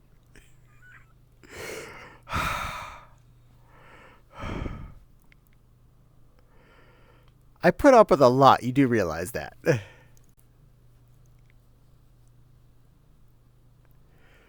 Do you feel good about yourself?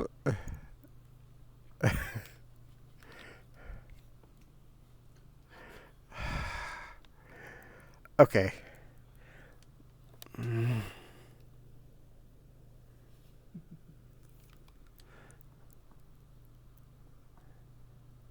Ha. There we go. Got him. No play with. Be good.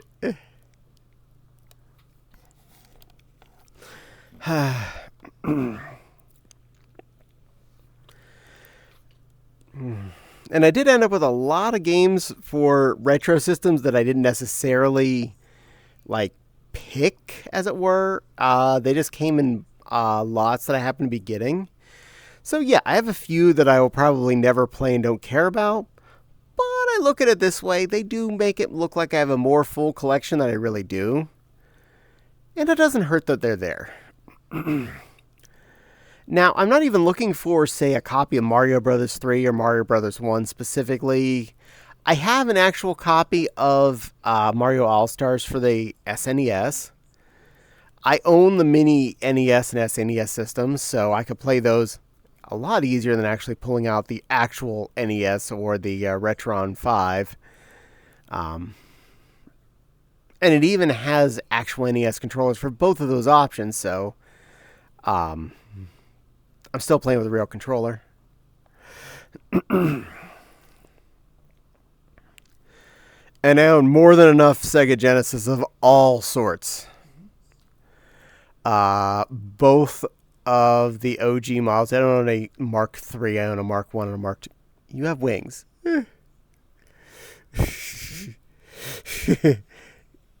Yeah, I like that. Ember is a free VR Retro Trek front end. Neat.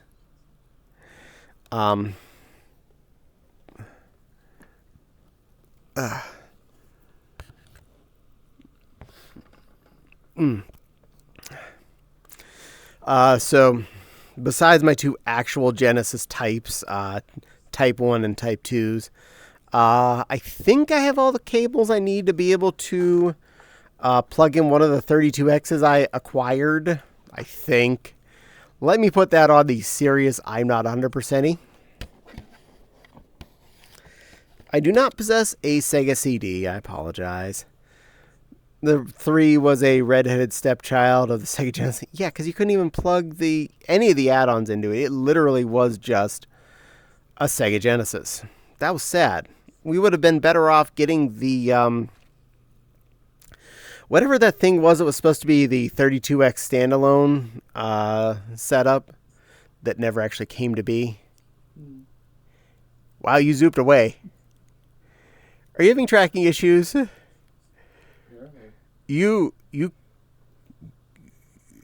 wow, you pretzeled good there. I'm good at pretzels. One pretzels. Okay. I have the Retron 5, which also plays Genesis games. Again, that one uses the regular controllers too. So that's an option with HDM input.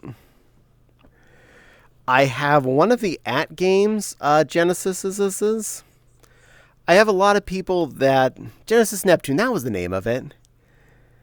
Yeah, I wish that would have come out. Kind of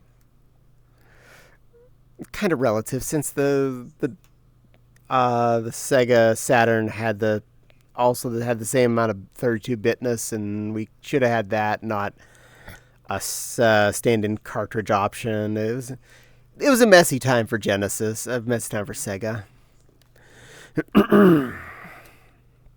But I do have one of the games, Genocide, that has the cartridge slot on the top and actually does use the standard Genesis controllers.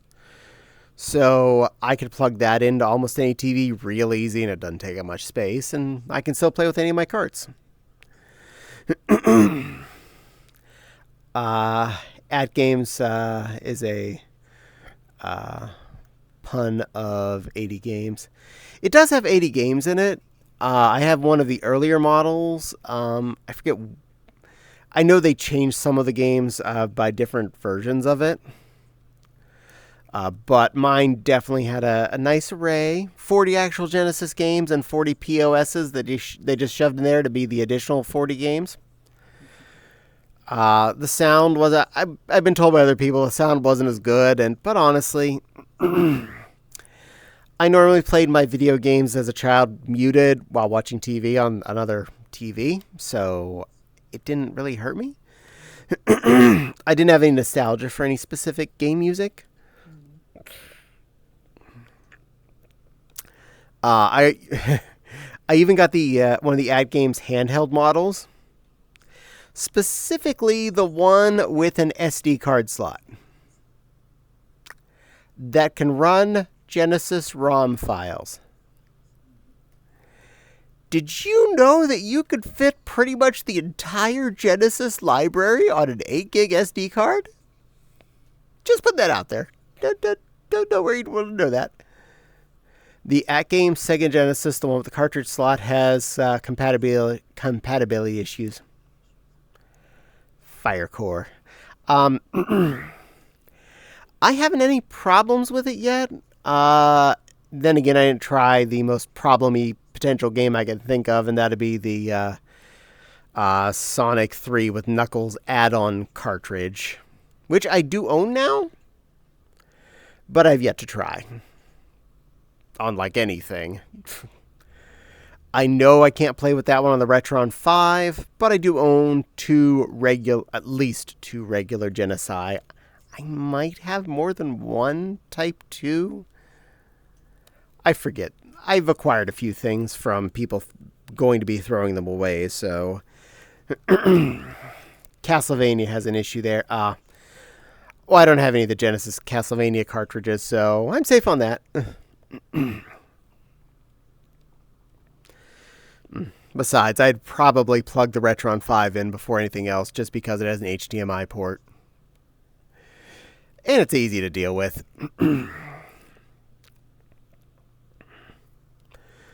Blurb.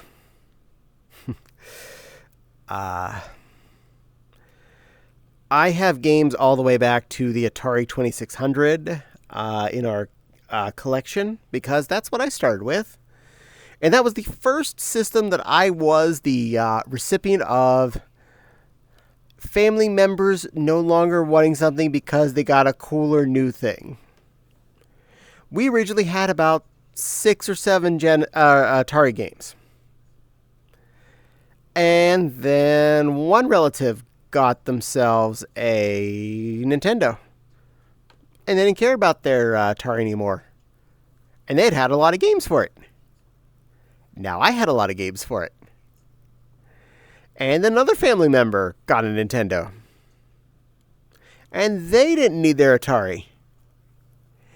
So I got a lot of games for it.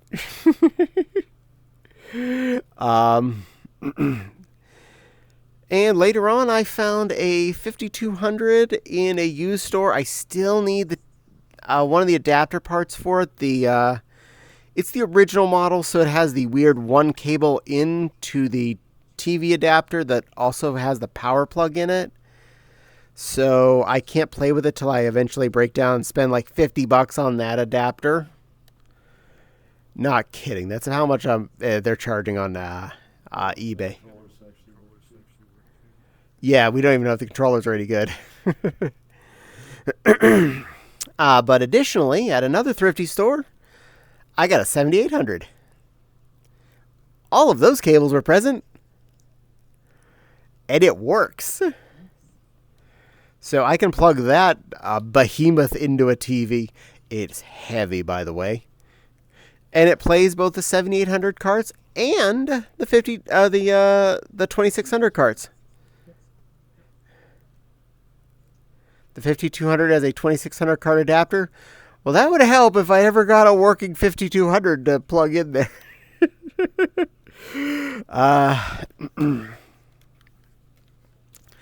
Granted, one of the few adapters I was thinking about getting was the Genesis to Master System adapter. I don't own any Master System games, but I might want to have it just in case.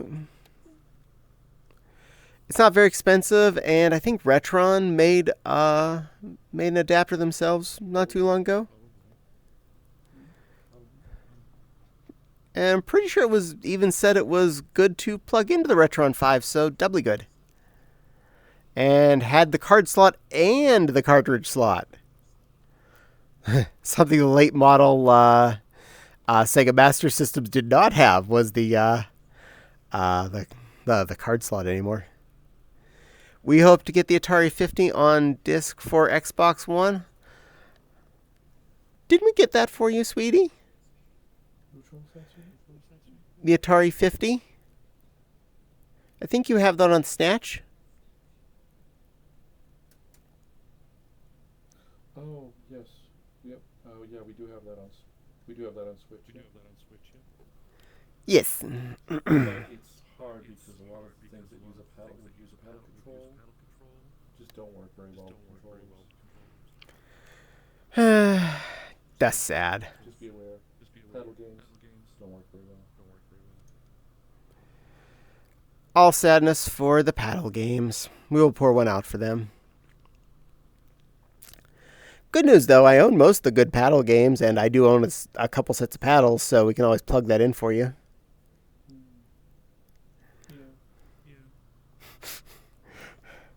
Oh, that would look so horrible on a nice flat panel TV. Mm.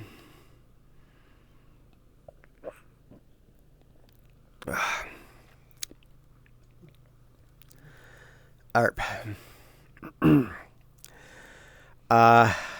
When it comes to slightly more modern stuff, a lot of those games I may have bought and never played. Once you hit the PS2 era, I may have had a job and was able to afford games finally. And I no longer had time and energy to play games.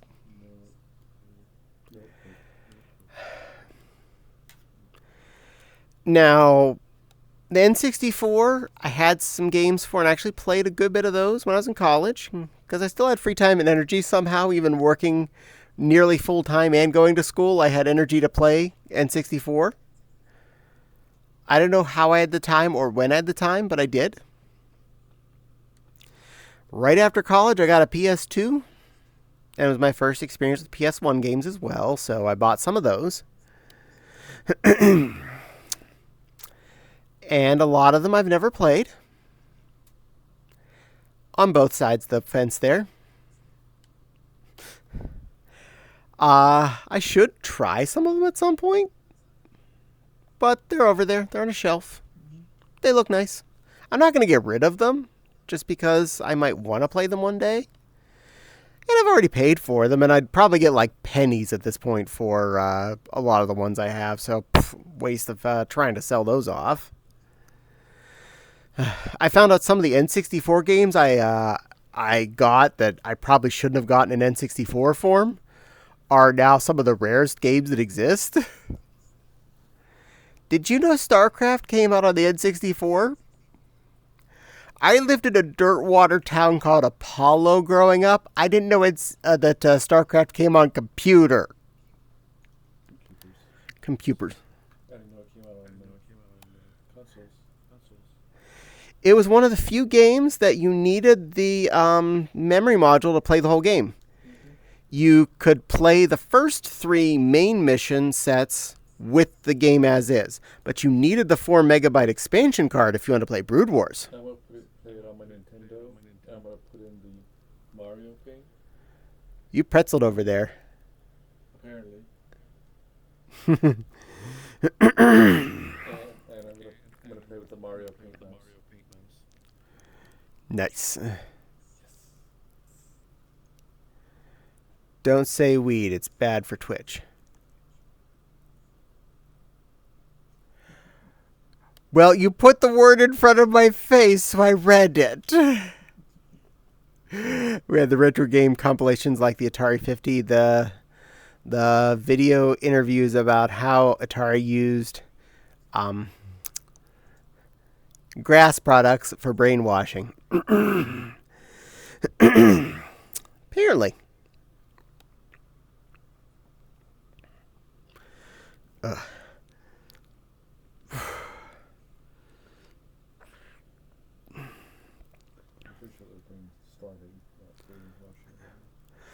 I had Barnstorming. It was a good game. It actually was one of the more fun games on the Atari. It was one of the ones that was more detailed. No, they used weed for brainstorming. You're not talking loud enough because you're not coming up. No, I'm talking to you directly. Oh. For brainstorming, not brainwashing.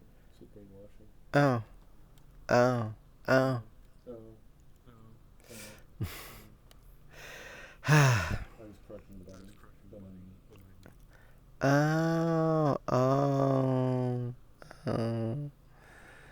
I think they use for brainwashing too.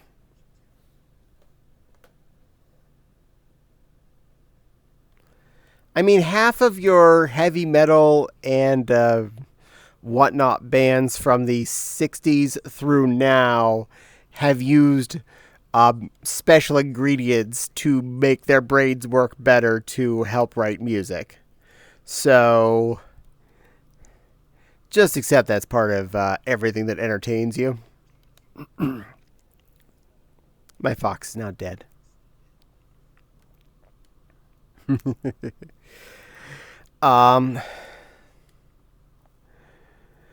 When it comes further past the PlayStation 2 and GameCube era, neither of us have actually ever owned an Xbox brand console. Not because we're like mean and hate against the green company. It's when you own one PlayStation or Xbox, you're probably good. You don't really need the other one because unless you really need the exclusives of Type B, and I didn't find Halo was worth me spending a few $100s just to have a Halo box. And I like the PlayStation controller better. That's just me. You can like whichever one you like better.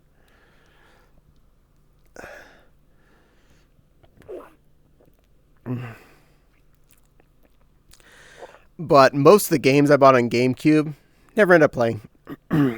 Like nearly everything on the GameCube that I have owned, I have not even put into a system. Probably about half of my PS2 games never went into a system. Once we hit PS3... Are you looking at your watch? You're cute. Sunshine is good. I played that at a friend's house, and we now have that on one of the newer compilations on the Switch. Still haven't played it. It's on the to-do list. I play most of the Mario games. We ended up with the PS3 and the Wii. Those two, I think we were better at least playing most of the games we bought for them, at least a little. Most of them. There were a few times we bought games more than one at a time because they were on sale and never got around to sticking them in. I think I have a couple of Call of Duties that I've never put in my PS3. Why did we buy those? Neither of us like those games. We didn't know then. They were kind of newish, and I like first-person shooters. They were popular, so we had to have them. Because everyone's playing them, so what's wrong with us if we don't play them?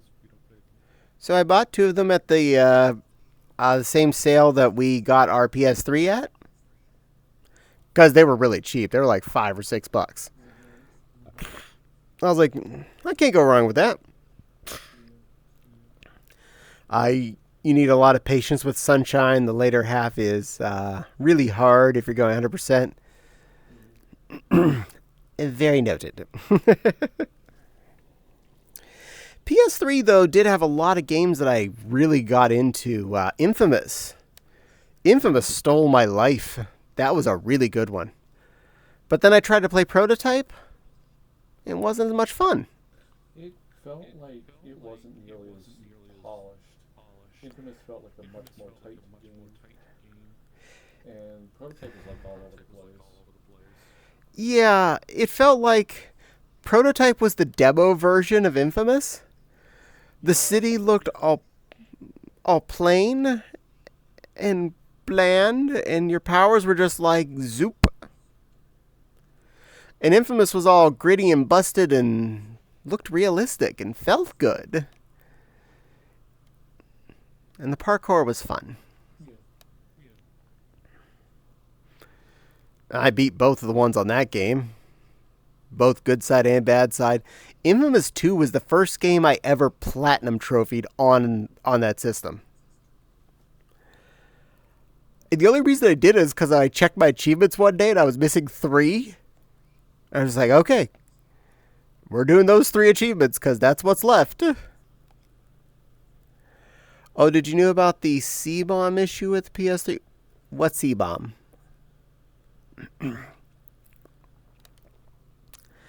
That one played one of the Arkham games on there. The first one, yeah, Arkham Asylum. No, Arkham. What was the first one? There was Arkham Knight and there was Arkham Asylum, and I forget what something first. Whichever the first one was. I think Arkham Asylum was the first one, then it was Arkham City, and then Arkham Knight was the one that was really badly made that we never bought. It was the... Because you never really got into Arkham City, and... Yeah, well, they changed it to open world, and I'm not opposed to open world. I love a lot of open world games. It's just there was way too much to do, and I got sidetracked, so I never finished it. And it's like Skyrim all over again. Yeah, it's like Skyrim. I might never finish Skyrim. I have hundreds of hours, and I've never finished it. Oh, the CMOS battery's potentially a bad thing on a PS3? Well, we don't have the original PS3. We have the PS3 Slim, so hopefully we're going to be okay. The C-bomb affected trophies and PSN activation of games on both PS4 and PS3. Ooh. Well, we have both a PS3 and a PS4, so... Well, we're in trouble now. Well, if our game suddenly stopped working, you can't activate them. We decided to play anything. Nice. Fun. Since the PS5's come into the house, the PS3 and 4 have both become Blu-ray players in different rooms of the house. Here in the computer room is the PS3, and up in the master bedroom is the PS4. The update Sony made fixed it. Oh, okay, well then we're fine. Okay, good. Because everything should be updated because I've turned them all on a lot. I should go back and play a few more the PS5 games. Steam too. Yeah. You know, we bought the PS5 back in October, I think. I played the Lego game on it for about 10 minutes, remember? I played quite a bit of Ghost of Tsushima. Yep, you have. That is literally how much game I played on the PS5 was that 10 minutes. It's not because you're not letting me have a turn. I never felt like it. I was like, I'm not in the mood. Yeah. It's hard to sit down and find time to just straight up play a game, especially one you don't know, that doesn't have a whole lot of nostalgia, something brand new that you don't know what you're doing. And you might be considering you're getting yourself stuck in for a 70, 80, 200-hour game, and you have 20 minutes, so you're going to get through the tutorial, you hope. Yeah, and I'm starting to appreciate shorter games nowadays. Yeah, go figure. A lot of indie makers too. anything that you can actually start up and really start actually playing the game as opposed to being on tutorial for an hour. Yeah. Gears of War's Mad World ad was a famous one. I think I remember those. If you have PS4, get a Vita for an extra PS4 controller. Maybe. Vita. We do have 2 controllers for it, but honestly, the PS4 mostly hasn't gotten as much exercise as any of the other game systems. The older we get, the less time we seem to have time to play on these things. Yeah, definitely find like you get the new console, and we're like excited for it, and then we don't play anything else. And it seems to be happening more and more with each generation of console. Yeah. Maybe we're just not gamers anymore. Sweetheart. I'm not a gamer anymore. You lost your gamer streak cred. Sorry. Here, you can have my cred. Go put it on a shelf somewhere. Don't eat my pob. No, eat game cred. So I can absorb its power. Don't absorb my power. You don't have any either. Absorb your power. From all those Nintendo my Nintendo power. Now, we definitely... Yes, it is. That makes us both old. Now, we did get a lot of play out of the Wii, surprisingly. I don't remember a lot of specific games. No, you're a cutie, Denny. That's a cutie. Okami. Oh, good gravy, Okami. Oh. There it is. Mm-hmm. Hydrating.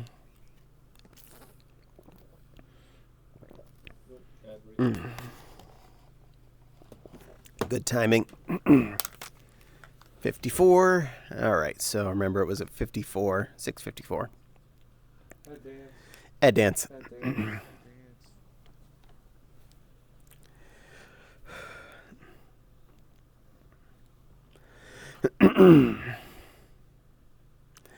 I'd definitely say having you to sit here and talk back and forth with is very helpful for this.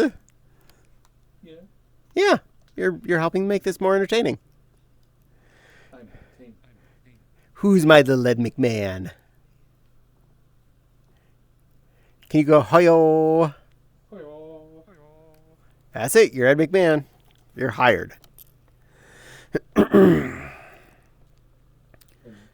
40 seconds, sweetheart. Wow, these are long. Okay, 5 ads.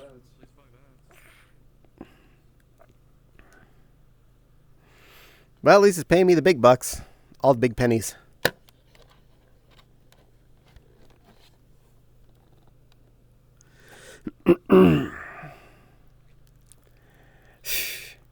Denny be jammin'. I wonder if that means his ads are over. I think Denny's a he. I'm pretty sure.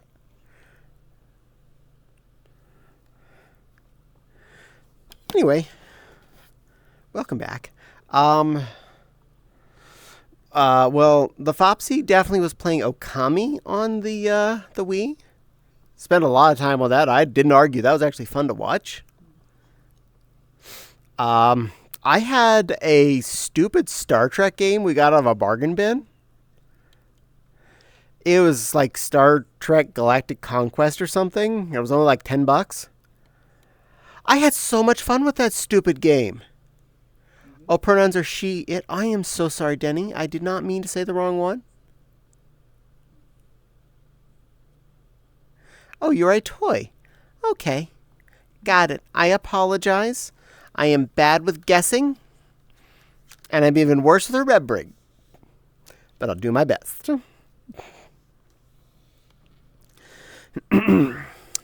But yeah, I had a Star Trek game, Galactic something or other. It's on a shelf over there. I can't see it because I have headset on and it's behind me and probably behind stuff.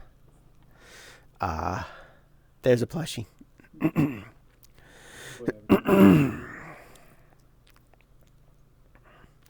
Silly plushie.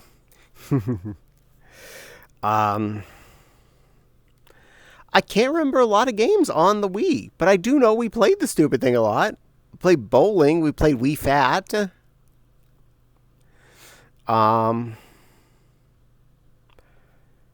You end up playing the Zelda game Twilight Princess on the GameCube version, not even the Wii version. Yeah, I didn't get very far though. No, we got Skyward Sword for that. Yeah, I got about halfway through the game. I got like 90% of the way through Twilight Princess. It's like each successive Zelda game I play less and less. Except for Link Between Worlds.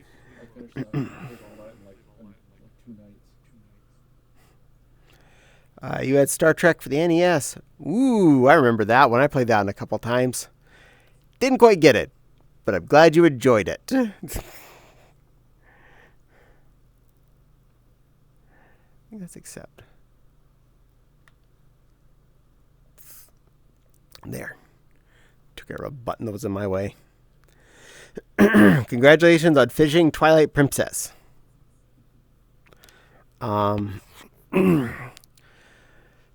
Got quite a few games on the Wii U that we actually played, surprisingly. I definitely got traction out of the Lego City Undercover. Skyward Sword's update channel and Animal Crossing is Disguise. Neat. Good girl. Good Pesci. I even picked up the Lego City Undercover companion game on the 3DS. And it was it felt like more of the exact same thing with just a little bit more loading. I was really surprised how well the 3DS was holding up on a game like that. Yes, the world was a lot smaller than the full-size Lego City Undercover. Yes, a lot of things were less fleshed out and there were loading screens, but wow, that game was actually pretty bomb diggity. For anyone that's interested in one of those kinds of games that likes Legos, highly recommend Lego City Undercover and its companion game on the 3DS. They are both really fun. 100 and 110%. You can get, I know the main game is on like PS4 and Xbox One and PC now. It's through Steam, so if you got like $10 to blow or whatever, I'd recommend that. We mean the banner music for the update channel was the City Folk music, and the cursor is the same too. Oh, neat. I don't play Animal Crossing because to me it just feels like chores, like the unfun part of chores. This one likes playing it for an extended period of time, but then we'll get bored of it. I have a love-hate relationship with it. It's kind of like Smash Brothers. Yeah. I gotta get every game. I love playing it for a couple of months, and then I'm like, nope, I'm done. Banners in homebrew terms is the little animation for Wii channel. Okay. Neat. I'm not going to admit that our Wii might have been jailbroken. I have no idea what I'm talking about there. And I didn't do anything about it, so I don't know anything about that. I like to play with working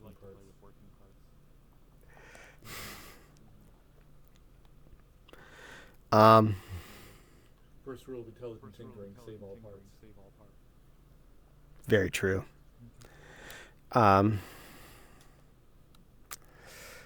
PS4 was fun. I hardly had any games I played on it.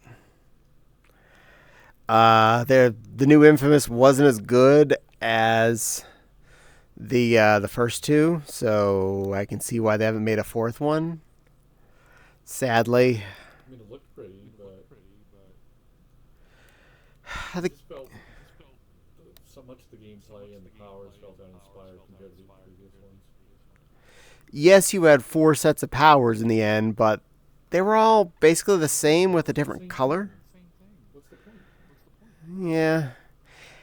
And the character was way less likable than the first character. And the world was it was a different city and all, but it felt too clean. It felt too neat and tidy. The blown up city and then the blown up Louisiana area, they actually felt like you were in a Fallout situation. You were in a bad zone. The third game felt mostly, till you got to the near the end, pretty, sterile. But hey, we had a lot of games we played on that thing. You definitely more than me, I think.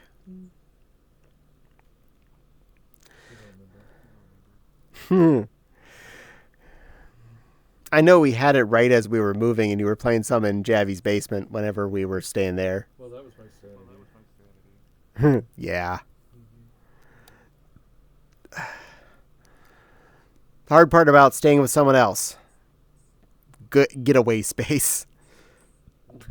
No matter how much friends you are, you do need a way. Plus, they just got that promotion, and they gave me all the terrible stuff.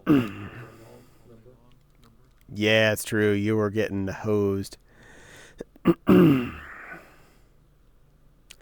I've done it with Letterbomb on my Wii. You are fine. That's all good. I just don't want Big Daddy Nintendo to come attack me.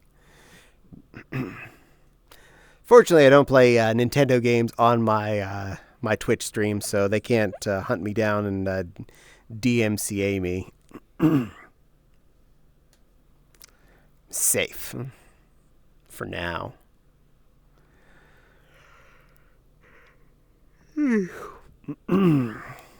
Yeah. Fun fact, a Wii was hacked by a pair of tweezers. Really? Neat.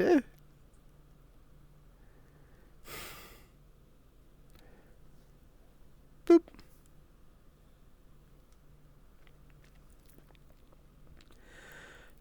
I have considered PSP just for the not playing PSP games on it, if you know what I mean. Because it has a nice screen, and I bet that'd be really fun to play Mario 3 on out in public. Yeah, and I might know a person. I might know a guy. I might know a non-defined gender person. Okay. Vita can be a PSP. I know there were some issues with different versions of the PSP even being able to be properly special made. So I think the 2000 was the one that was mostly recommended, but that was a long time ago. So I don't know what's going on. I think I would ask my persons of my friends my friend of a friend who might be able to make things work for me. Yeah, you probably never heard of them. Probably. Yeah.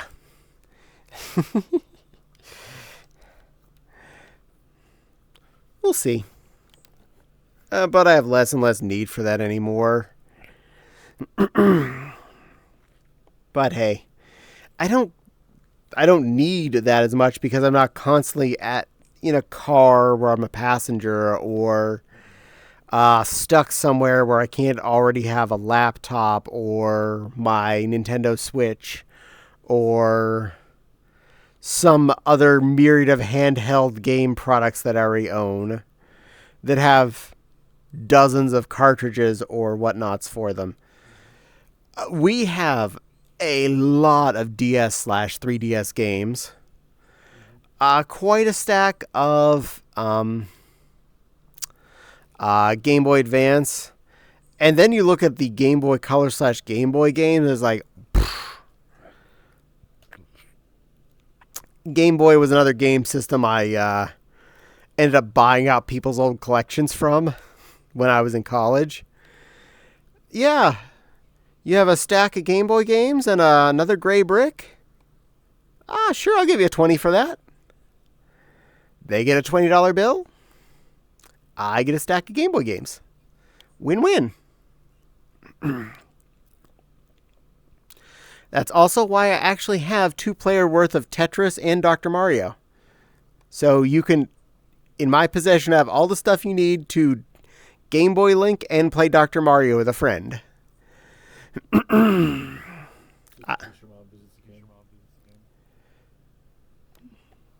Yeah, just in case Mom visits. Mom likes both those games. She has her own copies of both.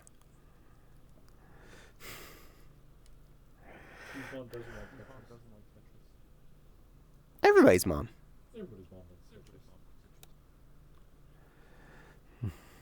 Yeah.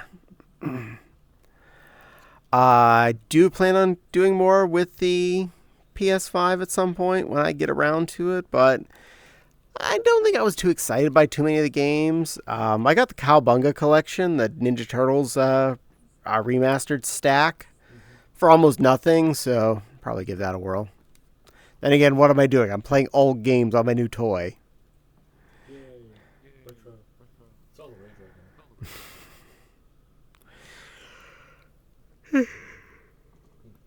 right now. Yeah. Blurb. But hey, the Switch, now that we own 2 of them, better chance we'll use them more.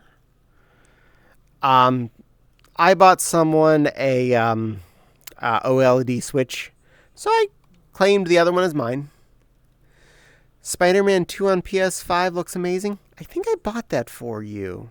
I think I bought the Spider... No, I bought the Batman's game. Did we buy the Spider? I don't think they had the. I don't think they had the game when we were looking. Oh well. We'll have to fix that for you. Yeah. Spider guys can be fun games.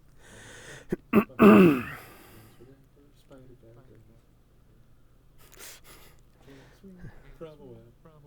we can't. Just some guy. Look out. Here comes the spider. Pat, pat, pat, pat, pat, pat, pat, pat. Pat.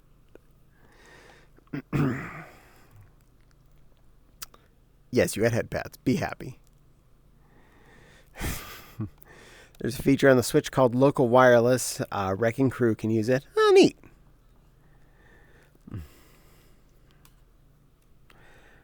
I like the Switch. It's a neat system.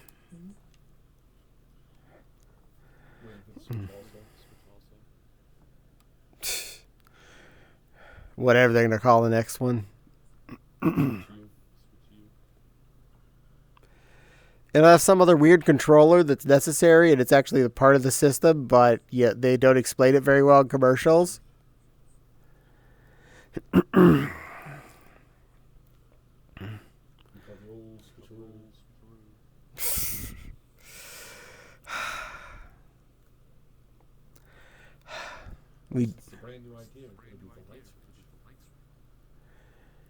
We jumped off Switch as secondary.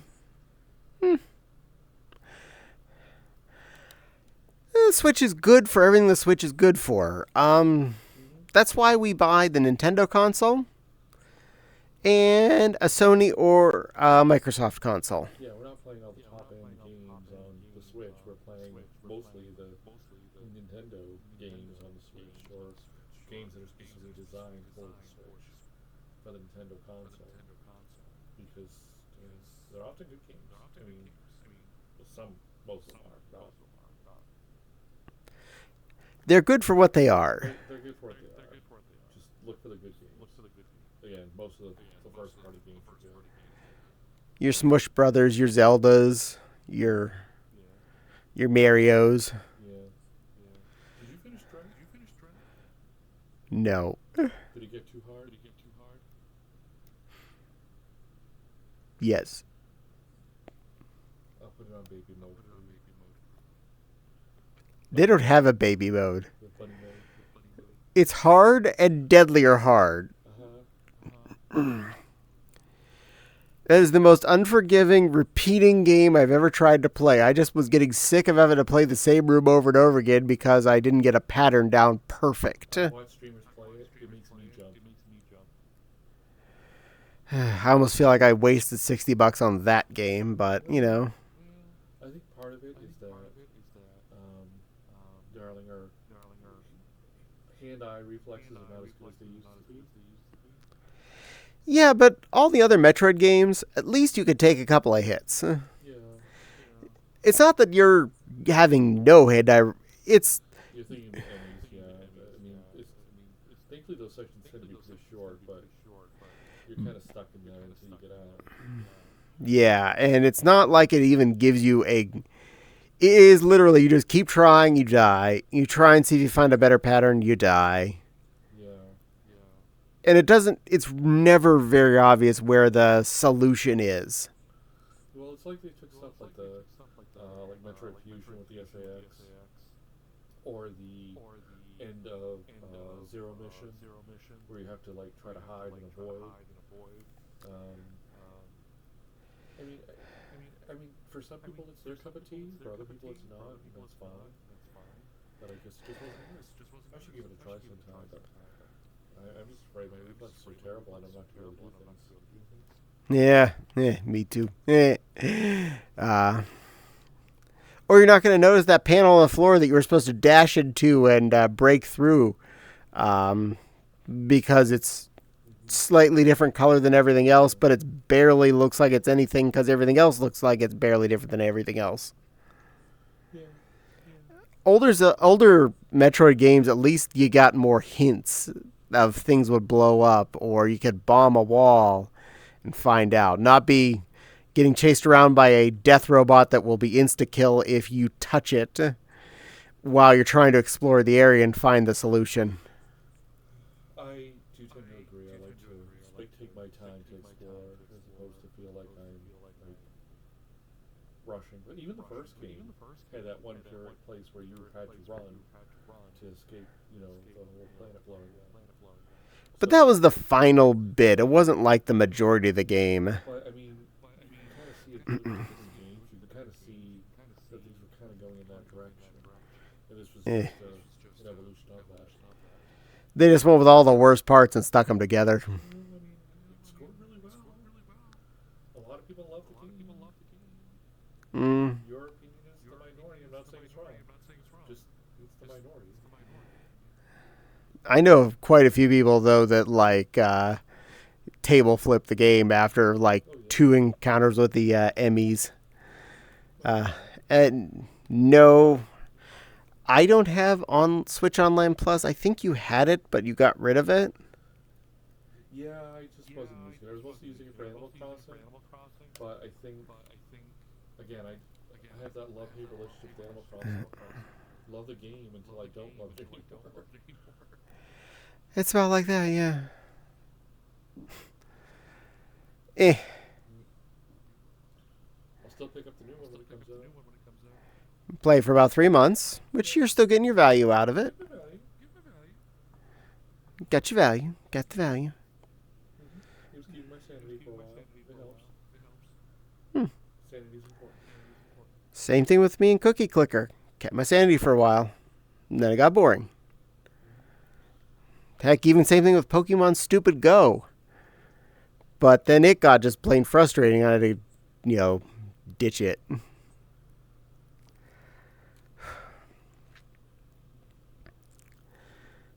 Games are fun.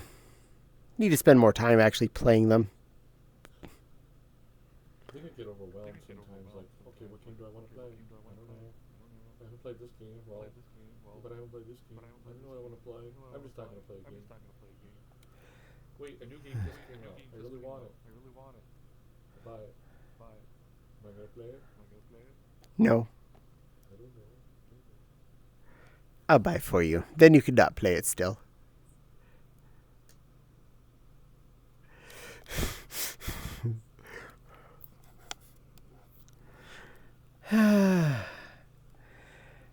Pokemon Let's Go is a companion to Go. Yep, we had that.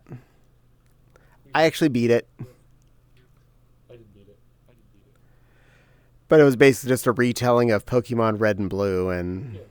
I've beaten that so many times it was like walking down the park, just with less effort. Let's go. That was the one where you had Shuaribi, right? Yep. It was Red and Blue with ultra training wheels and better graphics. Training wheels. Yeah, it felt like it was too easy, honestly. Like, Red and Blue were very well balanced, very, very thought out games, and it felt like that was very much just like you took all the hard out of it completely, all the real thought, and just made it throw balls. It was your first time beating Kanto in yellow form. Oh, well, that's kind of cool. Yeah. I've never got far in a Pokemon game. I beat Red more than a couple times. I beat Silver. And after that, I don't think I beat anymore. I was starting to just get bored with the formula. Well, I mean, I beat Let's Go Eevee, but that was beating Red again for me effectively with easy mode catch on.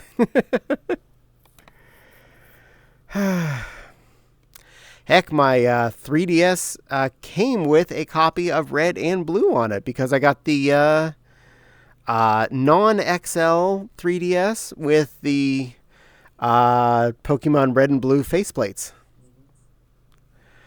So that was actually pretty cool for me since that was my original jam. I think I'm getting tired, guys. I do apologize. It has been 2.5 hours I've been going here. I'm not hungry, but I'm getting pooped.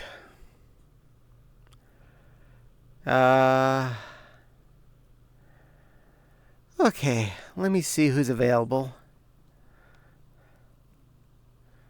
Who do I know that I can throw you guys off to? That I think it'd be fun. Oh, I know. I know a good little red panda that's on that would definitely enjoy having some company. Oh, wait. You know there's somebody that needs it more? I see somebody that needs it more. I'm going to go to them. How's that sound? I like to be a good sharer, and they're still on, so they're getting some hits. Let's see if I can do this.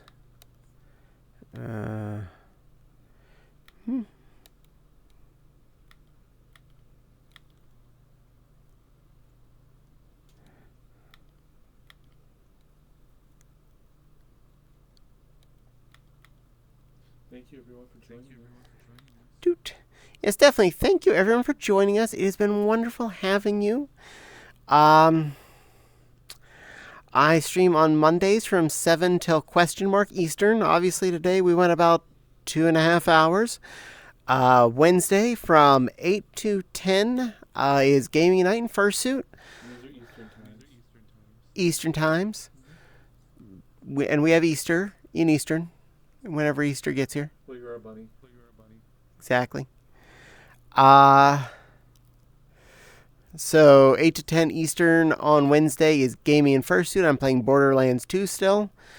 Getting close to finishing playthrough 1 after several months here doing this, so watch me badly play games and chat with you guys, because that's how I roll. And of course I have a YouTube channel if you want to go watch some of my Fursuit videos and or recordings of these menageries, because I upload them 2 days after each stream. So like this one will be up on Wednesday, and Wednesdays will be up on Friday. The recordings are also still on here on Twitch, but they disappear after a certain period of time. So if you want to go back, they're there for you. You can start my Borderlands 2 journey from the beginning if you wanted to. If you have that kind of time on your hands. I don't even have that kind of time on my hands. And I went through that. Anyway, I'm going to hit the button. We'll start the process. Raid process in progress. No, don't attach. Bad window. Reattach. There you go. All right. So we are going to a cute little critter named Bluebell Moonlight. Please make sure you give them some love. Let them know Caddie sent you. And have a lovely night. And I'll see you again next time. You are all wonderful little beings, and I appreciate each and every one of you. And I'm going to click this button before it goes away. So bye-bye, cuties, and have a good rest of your night. Take care. Wait until I see it. All right, and click.